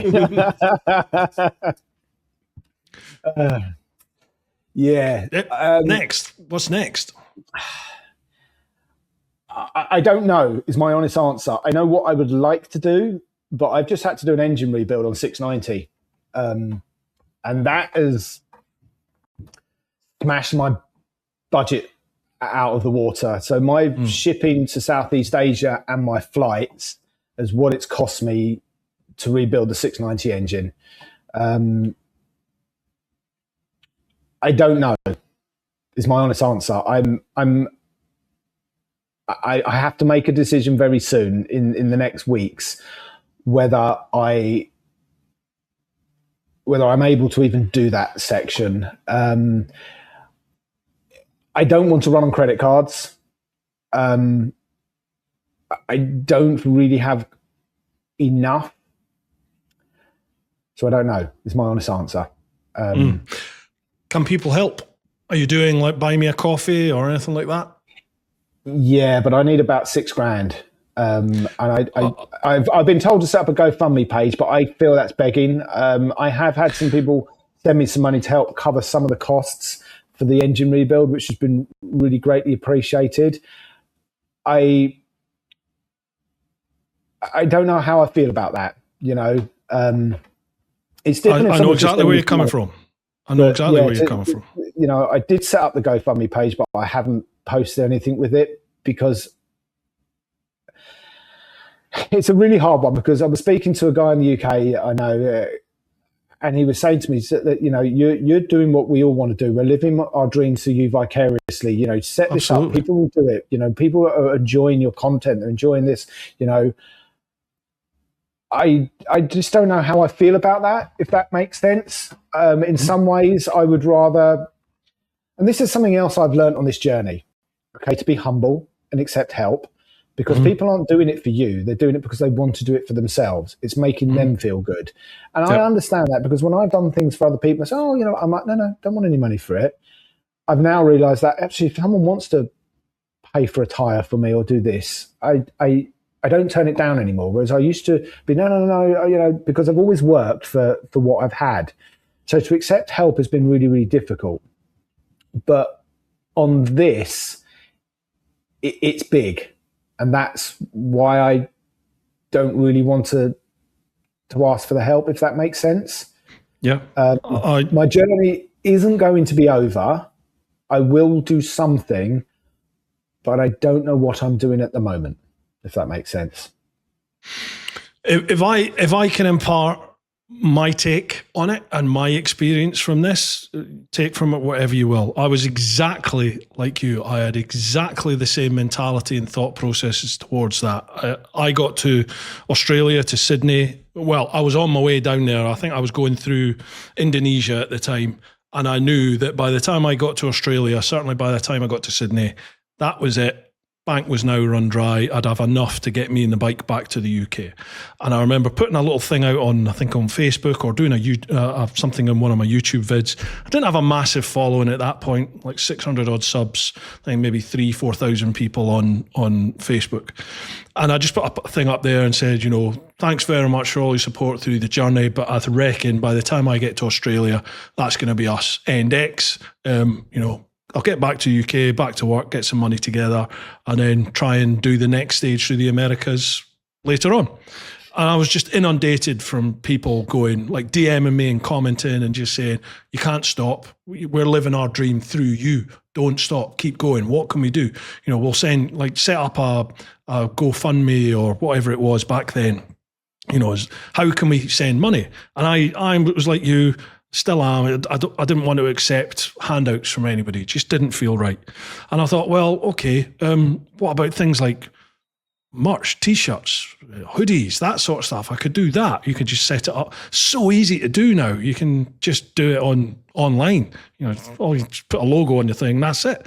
And then I thought, oh, well, I'm thinking of doing a DVD. This is how old this was. Thinking of doing a DVD, and I want to write a book about, self-publish a book about what I've done. So I said to people, right, listen, I'm going to do a book or DVD. You can pre-order that now if you like, and I'll use that money to finish the trip. I'll go as far as I can with whatever I make from that. And then once I'm back in the UK, I'll use my own money once I'm back working to fund the DVD and the book. But I can't tell you when it's going to come. It's going to take me a while to save up and do. So I did that. And within about 2-3 weeks, it raised something like $8,000. It was incredible. It was phenomenal, the support from people. And that allowed me to carry on the trip. And because I'd raised this money, the sponsor that I had on board that got me to Australia turned around and went, do you know what? You've shown commitment there. So, okay, we'll step forward and give you a little bit extra. And they did. And that allowed me to finish, my trip. Although I didn't get to Ushuaia or the north, it allowed me to pretty much get up through most of the Americas now, and then back across to the UK and finish. So it's well worth doing, especially now. There's things like Patreon. I have Patreon, and Patreon, until I started until I went into business with Simon Weir with chicken strips, Patreon was pretty much my main income. I make about £500-600 a month on a good month from YouTube. That's all. I'm not making big money out of YouTube. So my main income is Patreon and my tours. So I never would have started Patreon other than somebody I knew, a mate of mine, said, "Is this thing called Patreon? You should have one of these." And I thought, well, why would people give me money for it? It doesn't make sense. Like, you can watch it for free on YouTube. Why? But people out there want to support you. They're living their dream through you, especially on a journey you're on at the moment. Yeah, set up a Patreon, get that going. I have had, a few people reach out and have contributed to bits of my journey. My old sponsor, John O'Neill, thank you very much. He's helped me with shipping my bike across the Darien Gap. He has helped me with some money towards the engine rebuild. And I've had some other people contribute, which is really, really has helped massively. I'm not ruling it out. I'm just, it doesn't sit well with me to go help me. But if you go and get your haircut, that's a battle that I'm having. Right, I'm going here left now. Look. Okay, well, bad example. If you go to the dentist, you expect to pay. If you go to the shops, you don't just take something from the shop for nothing, do you? No. You want a product or a service, you pay for it. You need to flip things around in your head. You are providing a product and a service to people. You're providing entertainment to people. You're providing motivation. You're providing mental health services. You're providing an outlet for people, an inspiration for people. All these different things. There's no difference. You're providing a service and a product, and people, not everyone, but some people are willing to, even if they give you £5 a month, if you get 200 people giving you £5 a month, that's £1,000 a month that you're getting. That's a month's travel. Exactly.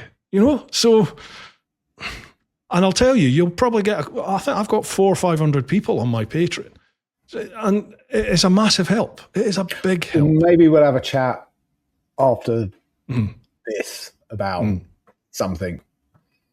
Okay, cool. All received. All received.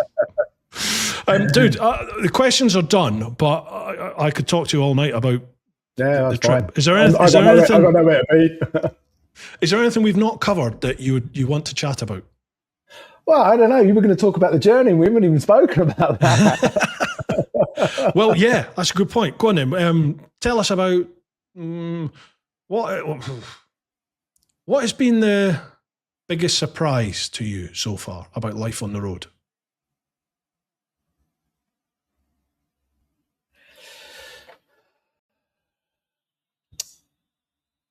How fed up I am of packing every fucking day. It gets boring, doesn't it? It does. It does.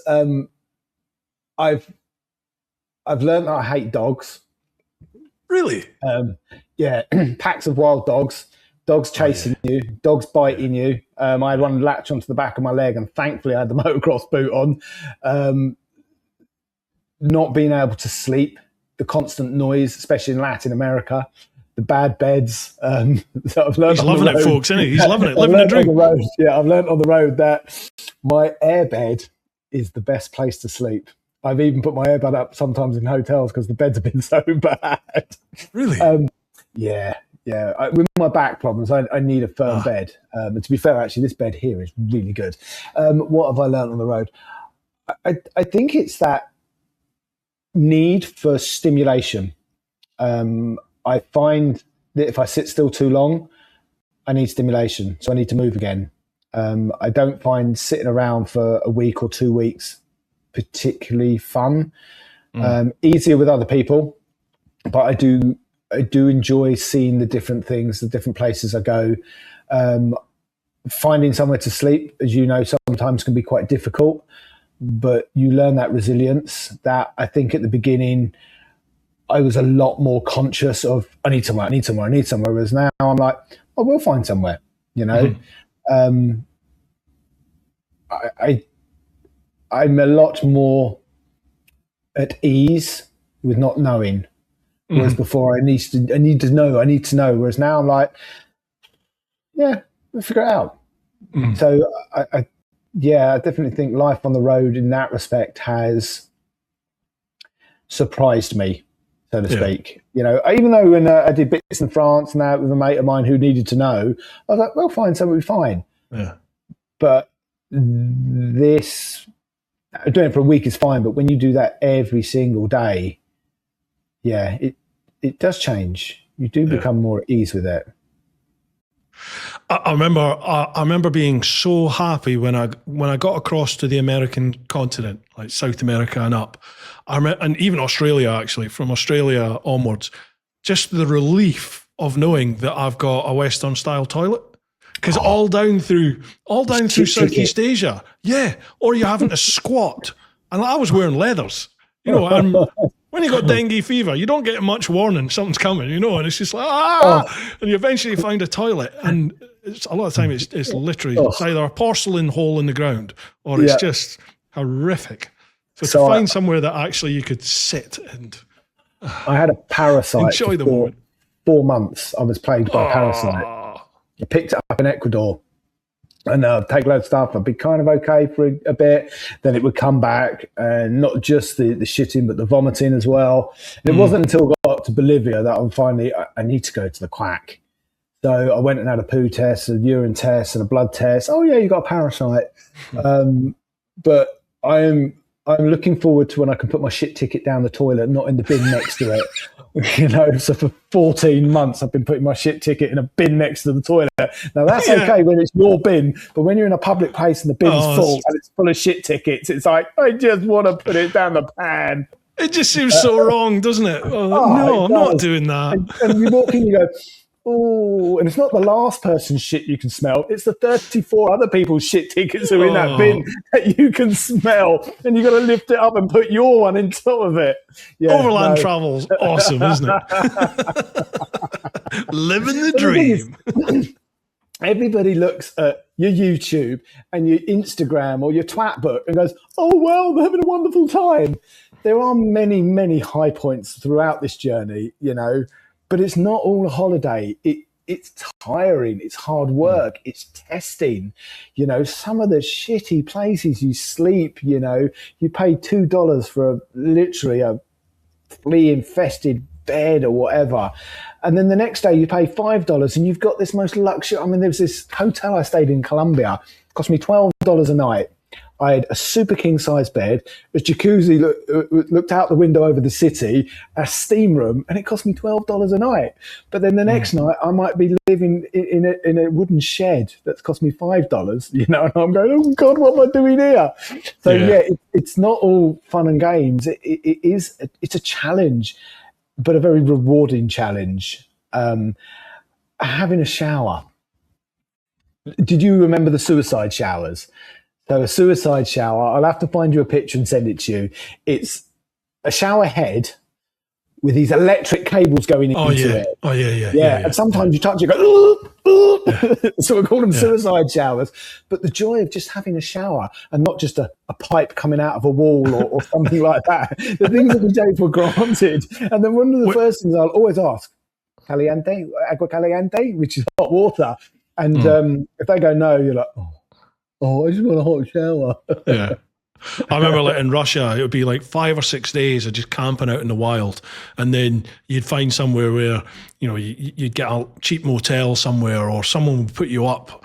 And that, as you said, that feeling of having a shower after like 5 days of, I didn't wash for 5 days because it was like, what? And it's 40 odd degrees. It's hot as hell. Yeah. So you're just stinking in leathers. And then, that feeling in a shower is just amazing. 3 things that excite me. A washing machine, a shower, and Colombian woman. And the door lock. Yeah. That's another story. So I think the longest I did in a tent was 8 days straight up in Canada. And myself and Charlie, we found a natural hot springs that everyone was paying to go into. And everyone's going, oh, this is wonderful. And me and Charlie in there going, having a little wash. Doing your washing. And yeah, because there's only so many times you can use wet wipes or have a wash in a glacial river. I remember this one place, I think it was after we'd gone through Jasper. Jasper got wiped out the day after we went through it with the fires. And I think we'd gone about 60, 70 kilometres past it to get out the smoke. And we'd found this dispersal site with a pavilion, and I love a pavilion to put my tent up. I don't have to put the fly sheet up. And I'd gone over to have a wash in the river and got in there. My little chap went, whoop, it was that fucking cold. And then Charlie's gone to have a wash, and there's helicopter cars flying over the top while he's in the river giving it all this, and then go, oh god. So yeah, it's a shower and a washing machine. They just just give me a washing machine. Yeah, awesome. They excite me. Awesome. Trying to think, you went to Machu Picchu, didn't you? Is that right? did. I'm sure I've seen a picture of Machu Picchu. What's that like? That's somewhere I really wanted to go, and I didn't do it. I had wanted to go, myself and my ex-wife, when we were, late teens into our early 20s. It was something we said we were always going to do. And the irony of it is I was there on her birthday. So myself and my ex-wife now have the most respectful relationship. Would you believe that I bumped into her in Mexico, of all places? Really? Yeah. So the last 6 weeks that I lived in the UK before leaving, I lived with my ex-wife, which was also very cathartic to put to rest the end of an 18-year relationship. And we've now got the most respectful friendship. Love her to bits. She was my first proper love. And, you spend 18 years with someone. Yeah. Some people end up in their marriages where they hate each other. And I think that shows also the type of people you might be. Whereas there was a long time that we didn't talk, but we've grown to have now a bond that is like when we were married, but just as friends. So yeah, I lived with her for the last 6 weeks. Anyway, she said she was going to do this cruise around the Caribbean. Well, maybe we'll meet up. And I'm like, yeah, maybe. I'm thinking, I'm fucking maybe I'm going to be. Anyway, coming down into the Yucatan in Mexico, and I messaged her, I hope you enjoy your cruise, blah, blah, blah. And she sent me the itinerary. I didn't even read it, I'm like, oh, whatever. And a few days later, she sends me a screenshot of the location pin of where she is, and she's just off the coast of Cuba. So I messaged her, just think about it. 19 years ago, we were there on a honeymoon. And I'm thinking, Cuba, hold tight. She didn't say she was going to Cuba on this. So I start looking through the itinerary, and it says Merida. And I'm like, I'm 2 days from Merida, and she's going there. So via Cancun, then we're going to Merida. So I messaged her, I said, are you going to Merida? She said, yeah, I'll be there in 3 days. I'm like, let's meet. So we ended up having lunch in Merida, of all places. So we bumped into each other in Mexico. So anyway, Machu Picchu. We'd always spoken about wanting to go there, and it'd been a dream, and it was like, I have to do it. So I rode down to this place called Hydroelectrica, where a lot of overlanders leave their vehicles, and I walked the train tracks. So you can walk the train track to Aguascalientes, which is the town at the bottom, and then you can either walk up or get the bus. Well, it's like a 2-hour walk up like that. I'm not fucking doing that. So I took the bus up there. I got to walk around the classic circuits. I walked all through Machu Picchu, the classic shot of looking down into it, and I actually had a llama put its head in. I see, it's an amazing picture. It's awesome. It's an awesome picture. It's pretty special. One of the 7 wonders of the world or whatever, one of those bucket list things that I always wanted to visit, and I'm so glad I did. It was everything I hoped it was to be. And it was an adventure just getting there. So I didn't put this in my video because I was a right twat.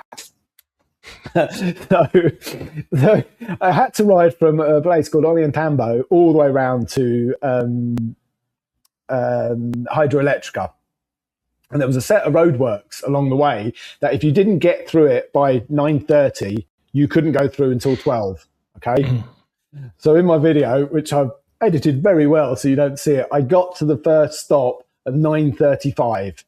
I'm like, anyway, and I'm like, no. She's going, no, Dulce, which is 12 o'clock. You can't go through 12. I'm like, and I can see the trucks going backwards and forwards. And I think, fuck this.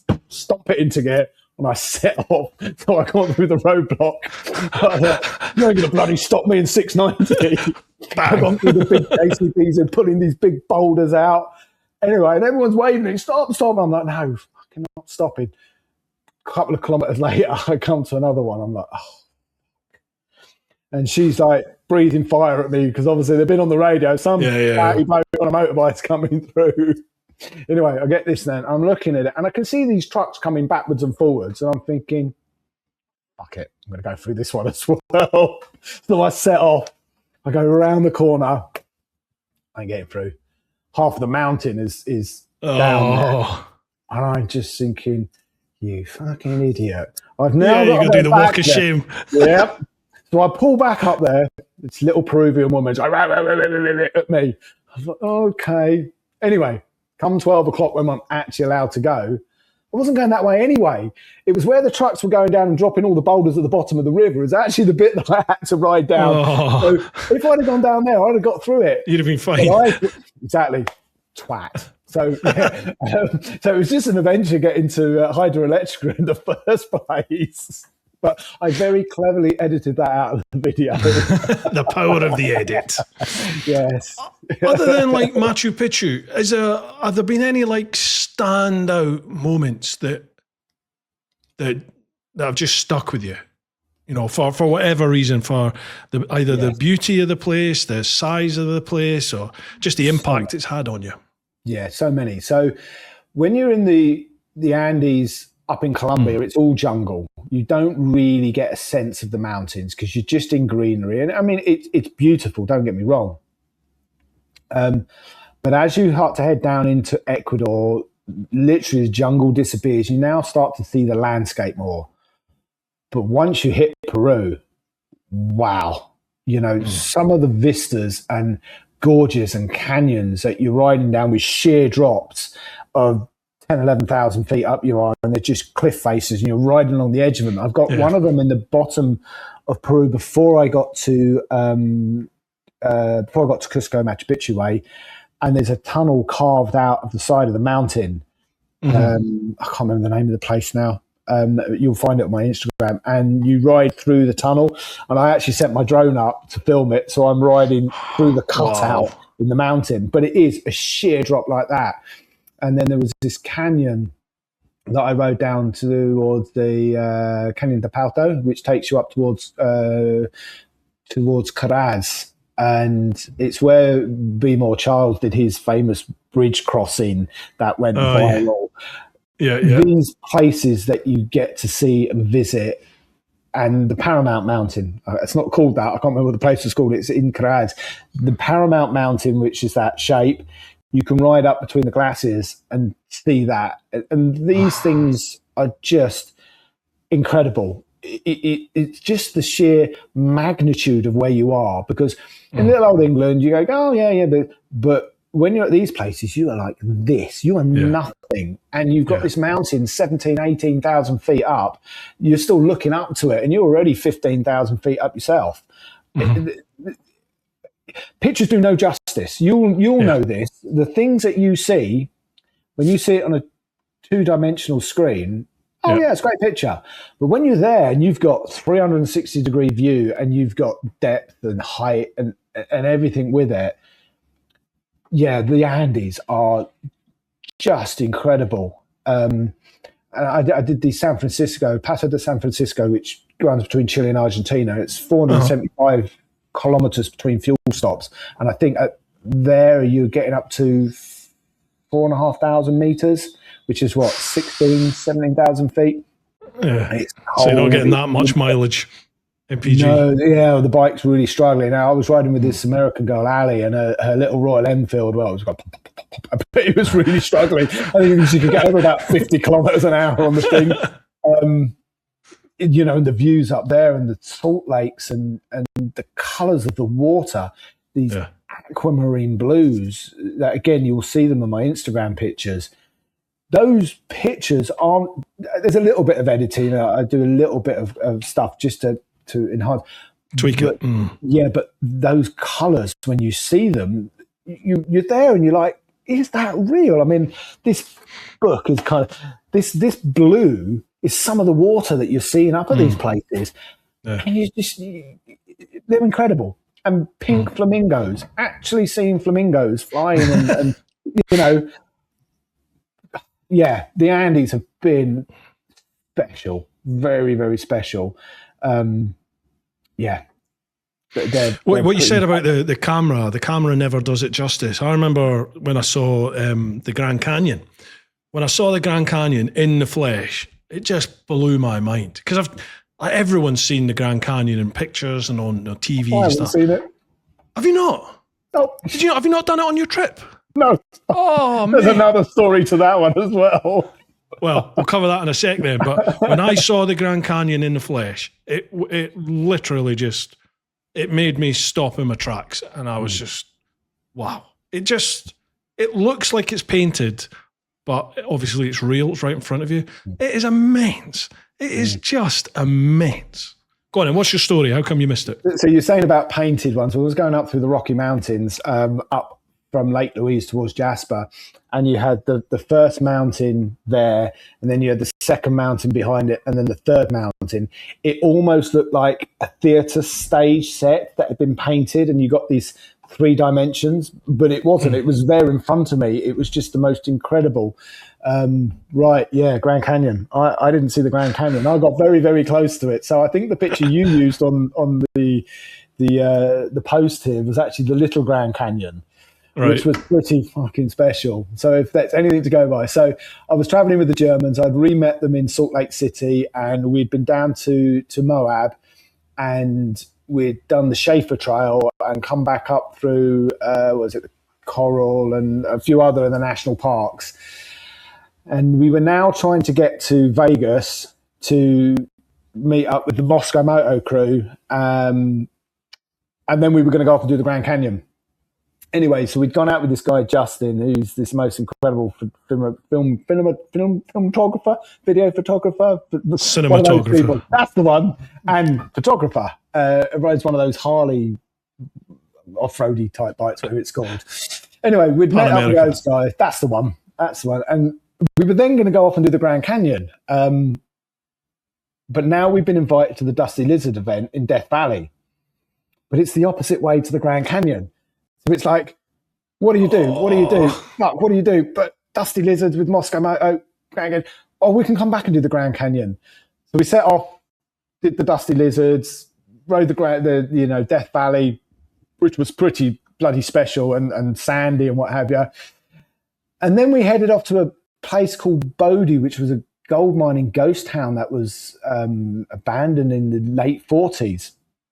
And now I'm several thousand kilometers away from it. It kind of didn't happen because I ended up going to Tahoe and things. So I got close to it, but I didn't see it. So that's me with Machu Picchu. Yeah. I was running really quite low on the tread on my rear tire, and I was heading to Machu Picchu, and then I just I looked on the map. I can't remember Google or I had a map anyway, and I remember looking and going, "Oh, Lima's over there," and it was like, well, Lima's a city. I'll be able to get a tire there, and I thought I can come back and see Machu Picchu. I never did. You carried on going north. I missed it. You can't see everything, you know. I mean, the US itself is vast, and I've read in some amazing places in the US because of using the 690 and doing the BDRs and the Washington State one and bits of the Trans-America Trail. Yeah. I've seen this much of the US. I could go back and ride the next 20 years there and still only see this much. And it's very difficult to do everything, you know. What if, you know, if you've got forever, then maybe you can see a lot more, but you've still got to get somewhere, you know. I know people who've been in South America for 4 or 5 years are just going round and round and round in circles. You know? Mm-hmm. Yeah, you can't do everything. So you saw the Grand Canyon, I saw Machu Picchu. There you go. That's it. Right. My top trump card. Yeah.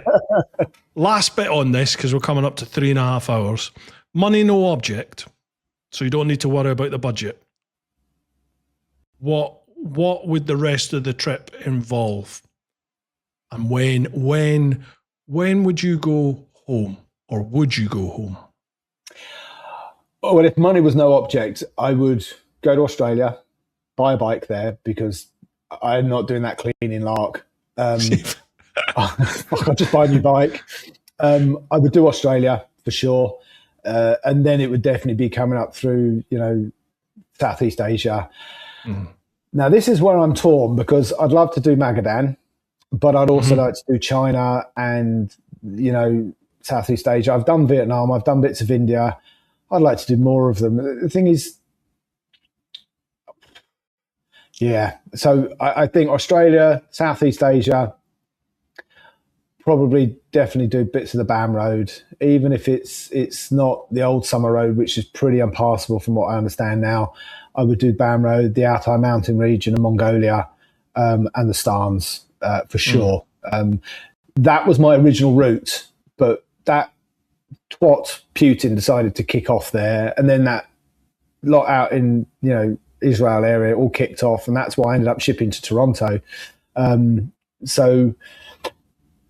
would I want to go back there? I think I would want to go from London out, because I always wanted to leave home on my bike, but I put my bike on a plane. Other than riding to the shippers, I didn't actually do what I wanted to do, which was set off down to Folkestone and get on the tunnel.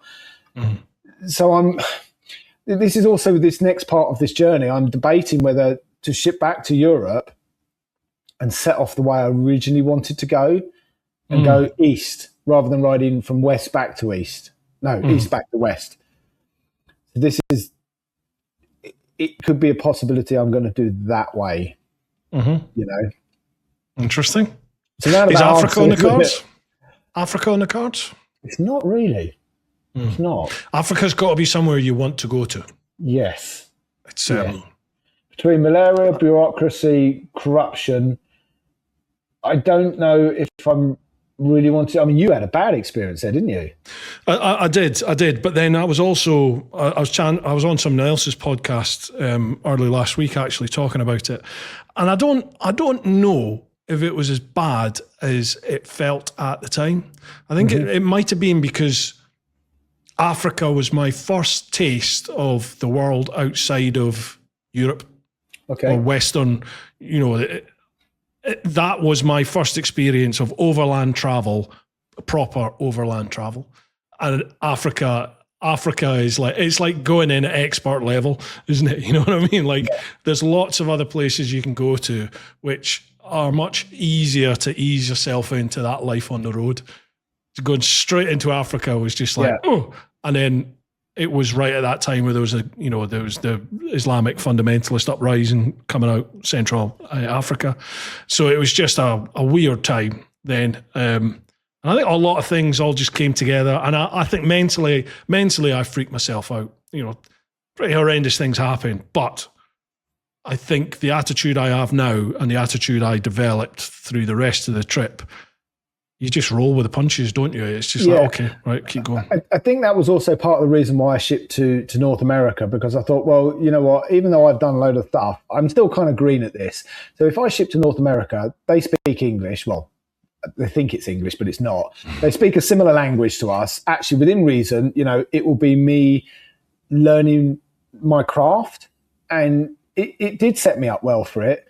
And I even said that, I think it was on the TAMP podcast, that I felt like a fraud for the first 5 months because I'm an English-speaking country. But actually, I still had to do the travel. I still had to find my way around. And I was subjected, and when I say subjected, I was subjected to my early YouTube videos the other day by somebody who started watching my newer stuff, and then he's gone, I want to watch your early stuff. And I was in a hostel. Exactly what I did. It's exactly what I did.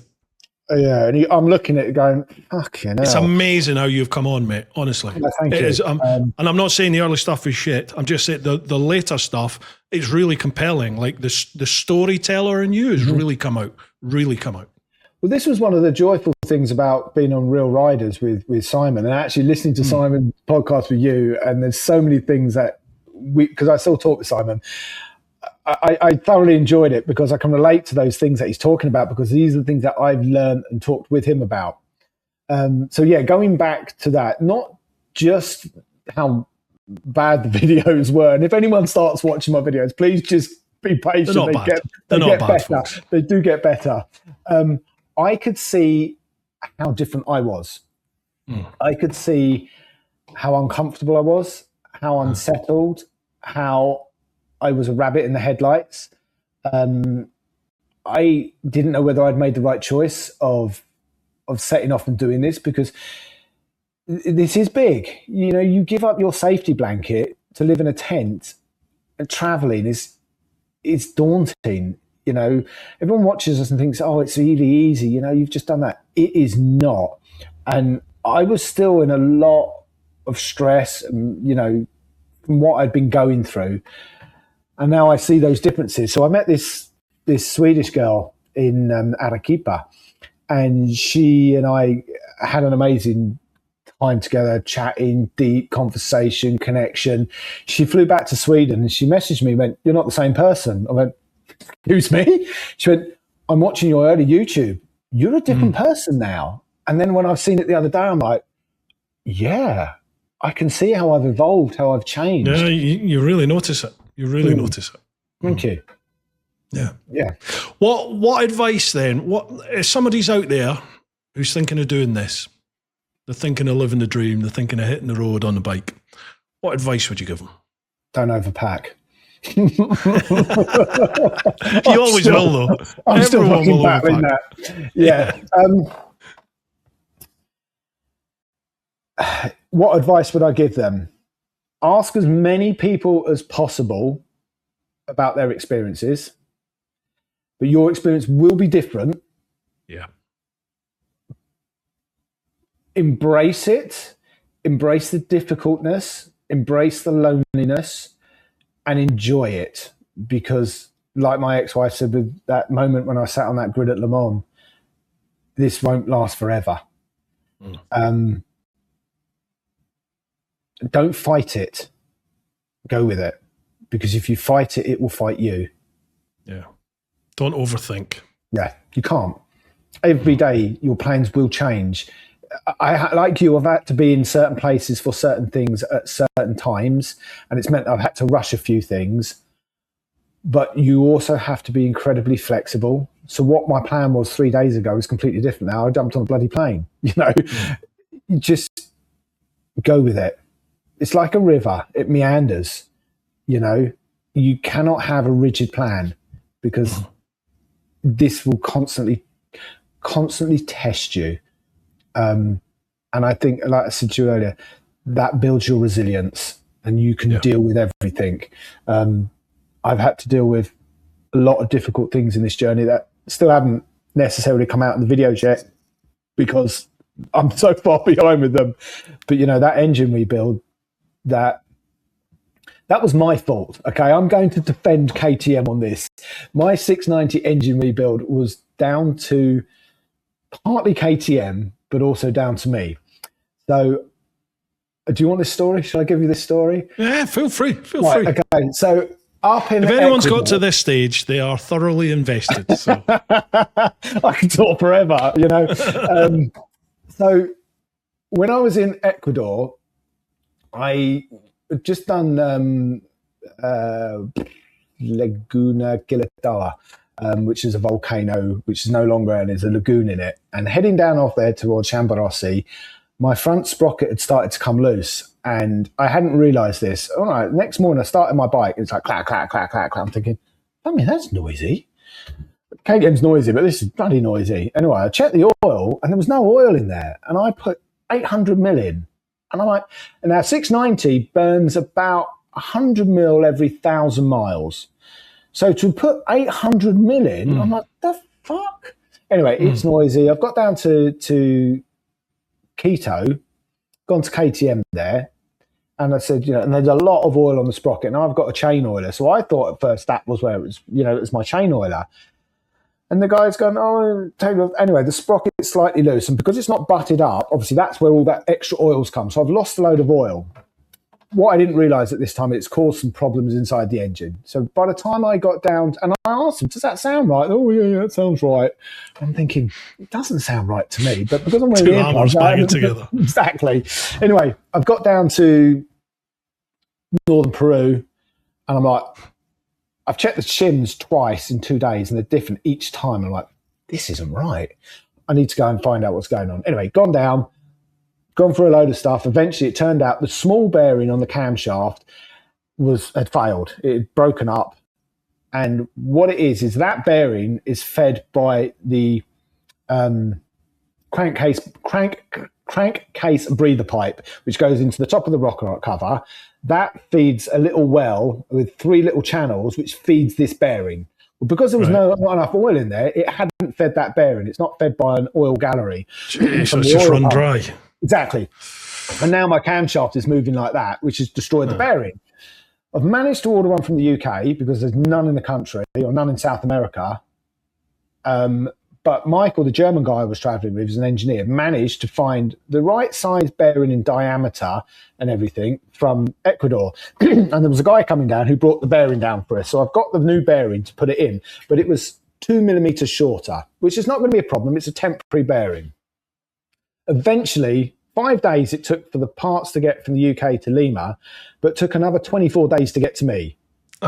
Exactly. So obviously I'm now riding my bike and there's no noise, it's fine, and blah, blah, blah. I've got the bearings, put them in my pannier. I'm carrying on riding. And to do these bearings, it's an engine out job, okay? So it's not a case of I just stop at the side of the road and fix it. Anyway, as time's going on, I've gone through Peru and I've done Bolivia and I've gone to the top of the Atacama Desert. But now as I'm herding down through Argentina and Chile, my bike's getting a little noisier again. And I'm like, I've got a feeling. Anyway, got to Puerto Montt and doing an oil change with Sven, and there's metal in my oil. Oh. And I'm like, this ain't good. Anyway, when I replaced that stator, I'd nicked the gasket. So I thought, while I've got the oil out, I've got a leak in this gasket, I'll put a new gasket on. Pulled the stator cover off, and the flywheel is all damaged, and the stator is damaged. And I'm like, oh, fuck. On the new stator? On the new stator and the new flywheel. The old flywheel is now damaged. I'm like, oh, shit. I'm like, this is the last place I can fix this bike, because all the way down now to Ushuaia, there's nothing. So I speak to the bike shop. Right, can I pull this engine out? I need to check it. So next day I go back, pull the engine out, pull the camshaft out, and my worst fears, the bearing that I replaced has broken. Part of the casing's broken. That casing's gone down into the bottom of the engine and stuck to the stator, and that's what's damaged the flywheel and the stator. Right, Jeez. You know why that's done that. So then I pull out the broken bearing, and the journal on the camshaft is destroyed. It's like someone's been on there in a lathe and just destroyed it. So now my camshaft is knackered. I'm like, right, okay, I need to deal with this. So do I pull the cylinder apart now? Now, bearing in mind, they say 30 to 40,000, you put a new piston in a 690. Mine's done 102,000 kilometers on the original piston and cylinder. Jeez. Yeah. So if I pull that apart and that cylinder is knackered, there's no way I'm getting that fixed. So I'm thinking, right, Also, 100,000 kilometers, I'll put a cam chain. So I order a cam chain, a camshaft, a cylinder, a piston, a flywheel, and a stator, cylinder bolts, gaskets. Okay, so I'm pretty much doing half an engine rebuild. When I'm putting the new bearing in, there's a tiny little oil seal in this bearing. So when that's in place, where it gets fed, that seal keeps the oil in the bearing. And that's why the temporary bearing had failed, because it wasn't the correct bearing with a seal in it. So KTM, it wasn't their fault. It was my fault for not changing it as soon as the correct bearing had come through. If that makes sense. Yeah. So I ended up, anyway, when I took the cylinder apart, there was no piston slap. There was no damage to the cylinder. The piston and cylinder were in perfect condition. 102,000 kilometers that had done. Nothing wrong with it. So whoever built my 690 engine in the KTM factory in Austria, because mine's an Austrian built one, built it properly. And that's why it wasn't a Friday afternoon. No, it wasn't a Friday bike at all. Monday morning. Yeah. So the rebuild, everyone's going to want to slate KTM for it. It wasn't. My 690, touch wood, has been bloody good. There you go. KTM, get on board. Come on. Yeah. Come on. Yeah, well, get on board. to be fair, KTM, you could be doing wonders, but you spunked your money. They really have, haven't they? I genuinely think KTM is going to be a phoenix. It's going to be a phoenix from the flames. I think they're coming back, and I think they're going to come back big, real big. The problem is their aftercare. People have lost all faith in KTM because that is their number one priority at the moment. Yeah. It's their the owner, that's his number one thing, and they are doing. Now is the best time you've ever had to try and get a little bit of help from KTM. I'll give you a perfect example of good customer service, right? So bearing in mind, when I worked at LimoBike, we rode the FJR 1300 from 2001 right up to now. They're still riding them because they can't get them. They're buying old stock. Second-hand ones. Few years just before I left, Yamaha did a full recall on all FJRs between, I think it was a 3 or 4 year period. They had a second gear. Now, someone might correct me if I'm wrong on this. They'd had a second gear on a batch. One second gear had failed, and if I remember correctly, it caused a fatality. Okay, they didn't know if this was a one-off or this whole batch of bikes throughout a certain amount of period had again a bad second gear. So they recalled them all, pulled all the engines out, and replaced the second gear on all FJRs between, I think it was a 3 year period. So we had 9 of them go in to have them. None of ours had the batch of second gears, but Yamaha recalled them all and fixed them. You know, what should happen. Exactly, a massive cost. And this is where KTM have been stupid. And that's why they've lost customer confidence, you know. I also feel, and again, I could be wrong with this, a lot of the 690 issues that people have are down to bad maintenance, you know, and abuse. You know, they are a high performance engine that needs respect and maintenance. And if you abuse them, they break. Now, I've raced mine, I've rallied mine, I've wheelied mine, I've done all sorts, and I've ridden it all over to get to here. They're good.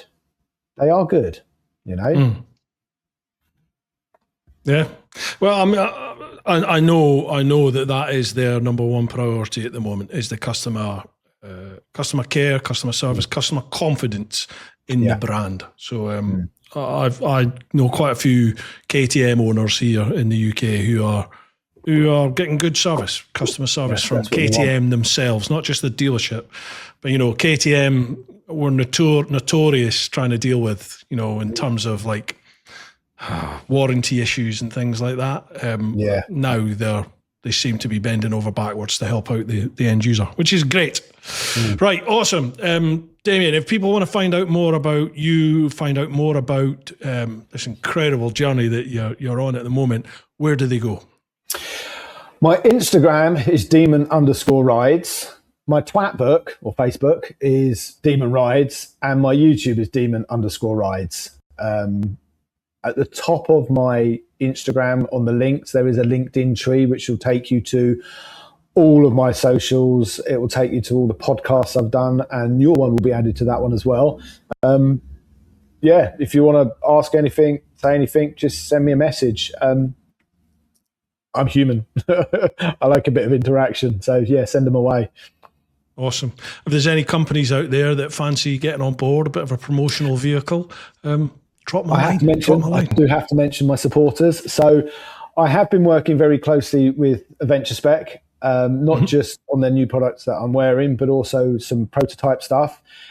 Greg and the guys there have been incredible. I give them feedback.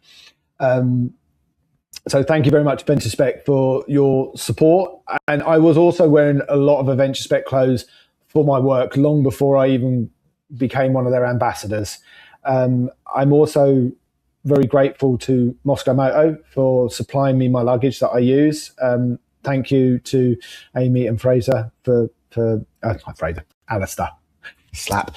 sorting out my luggage and the continued support with that. I don't normally do a sponsor thank you, but to be fair, I don't think people really understand how helpful it can be. Now, it doesn't pay for your hotels and fuel, but it does help you.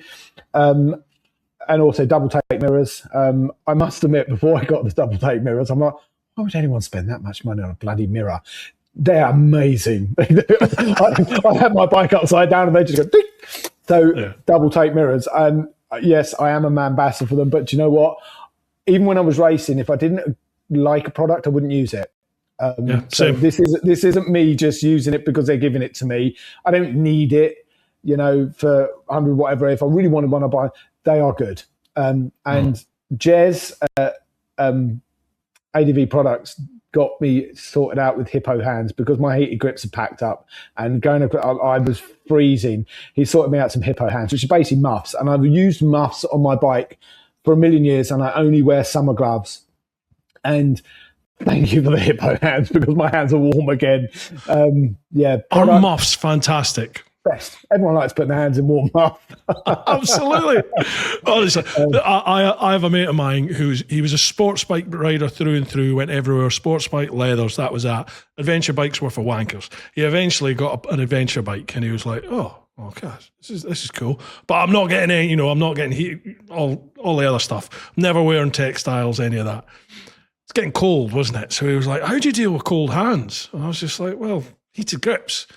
And he was like, yeah, they're not quite warm enough. Well, I can't remember what bike he had. He said, they're not quite warm enough. I was like, try muffs. Oh, I'm not getting muffs. I said, try muffs, honestly. Best thing in the world. Yep. He got a set of muffs, and now he is like the global ambassador for muffs. He tells everybody about them. They're like, get them, they're amazing.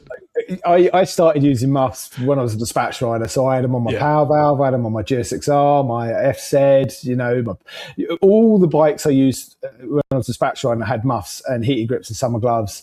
They might look ugly but there's the difference between you being in pain and as you know, cold hands is pain. It's not discomfort, it's pain. You need your dexterity of your hands to be able to use your controls, and if you've lost that, you're screwed. So I'm a massive advocate for heated grips, summer gloves and muffs because I don't like thick gloves. I can't stand them. And muffs is fun to say. Yeah, another bit of muff. It's like farting. It's always going to make you smile and giggle, isn't it? Flatulence is fun, but not for everyone. And on that, Damian's been an absolute pleasure to chat with you this evening. I really appreciate you. Yeah, I've loved it. Yes. Absolutely loved it. And folks, please check out his journey. It's pretty incredible. It really is pretty incredible. And I genuinely, from the bottom of my heart, I hope you figure out a way to continue this. And I will figure it out. It's what I have to do. I will figure it out. I do have a plan. We'll have a discussion about that in a minute. Yeah, definitely. Yeah. Don't be, what's the word? Well, don't Stubborn. be too proud not to accept an offer of help from people. That's what I would say. Yeah, that's what I've learned to be humble. Yeah. But thank you very much. Right, folks. It's been great. Pleasure, mate. Pleasure. Folks, hope you've enjoyed this one. As always, if you've enjoyed it, please tell your friends, tell everyone about Bru Time. I'm sort of kickstarting this up again now. This is like the third episode back Well, after hopefully about people 6-7 won't be months too off. bored. Man, the people that listen to this long form content love the long form content. So you know, I always get told the longer the better. So I like it. So yeah, don't worry about that, folks. If you have enjoyed it, please tell people about it. Like, share, follow the podcast, whatever platform you're listening to it. If you can leave a review, that is a massive help. 5 stars, obviously, that would be great. And yeah, keep doing your thing. Get on out there whenever you can. Look after those that you love, but most importantly, live your life. Cheers. Right, well, in that, bosh.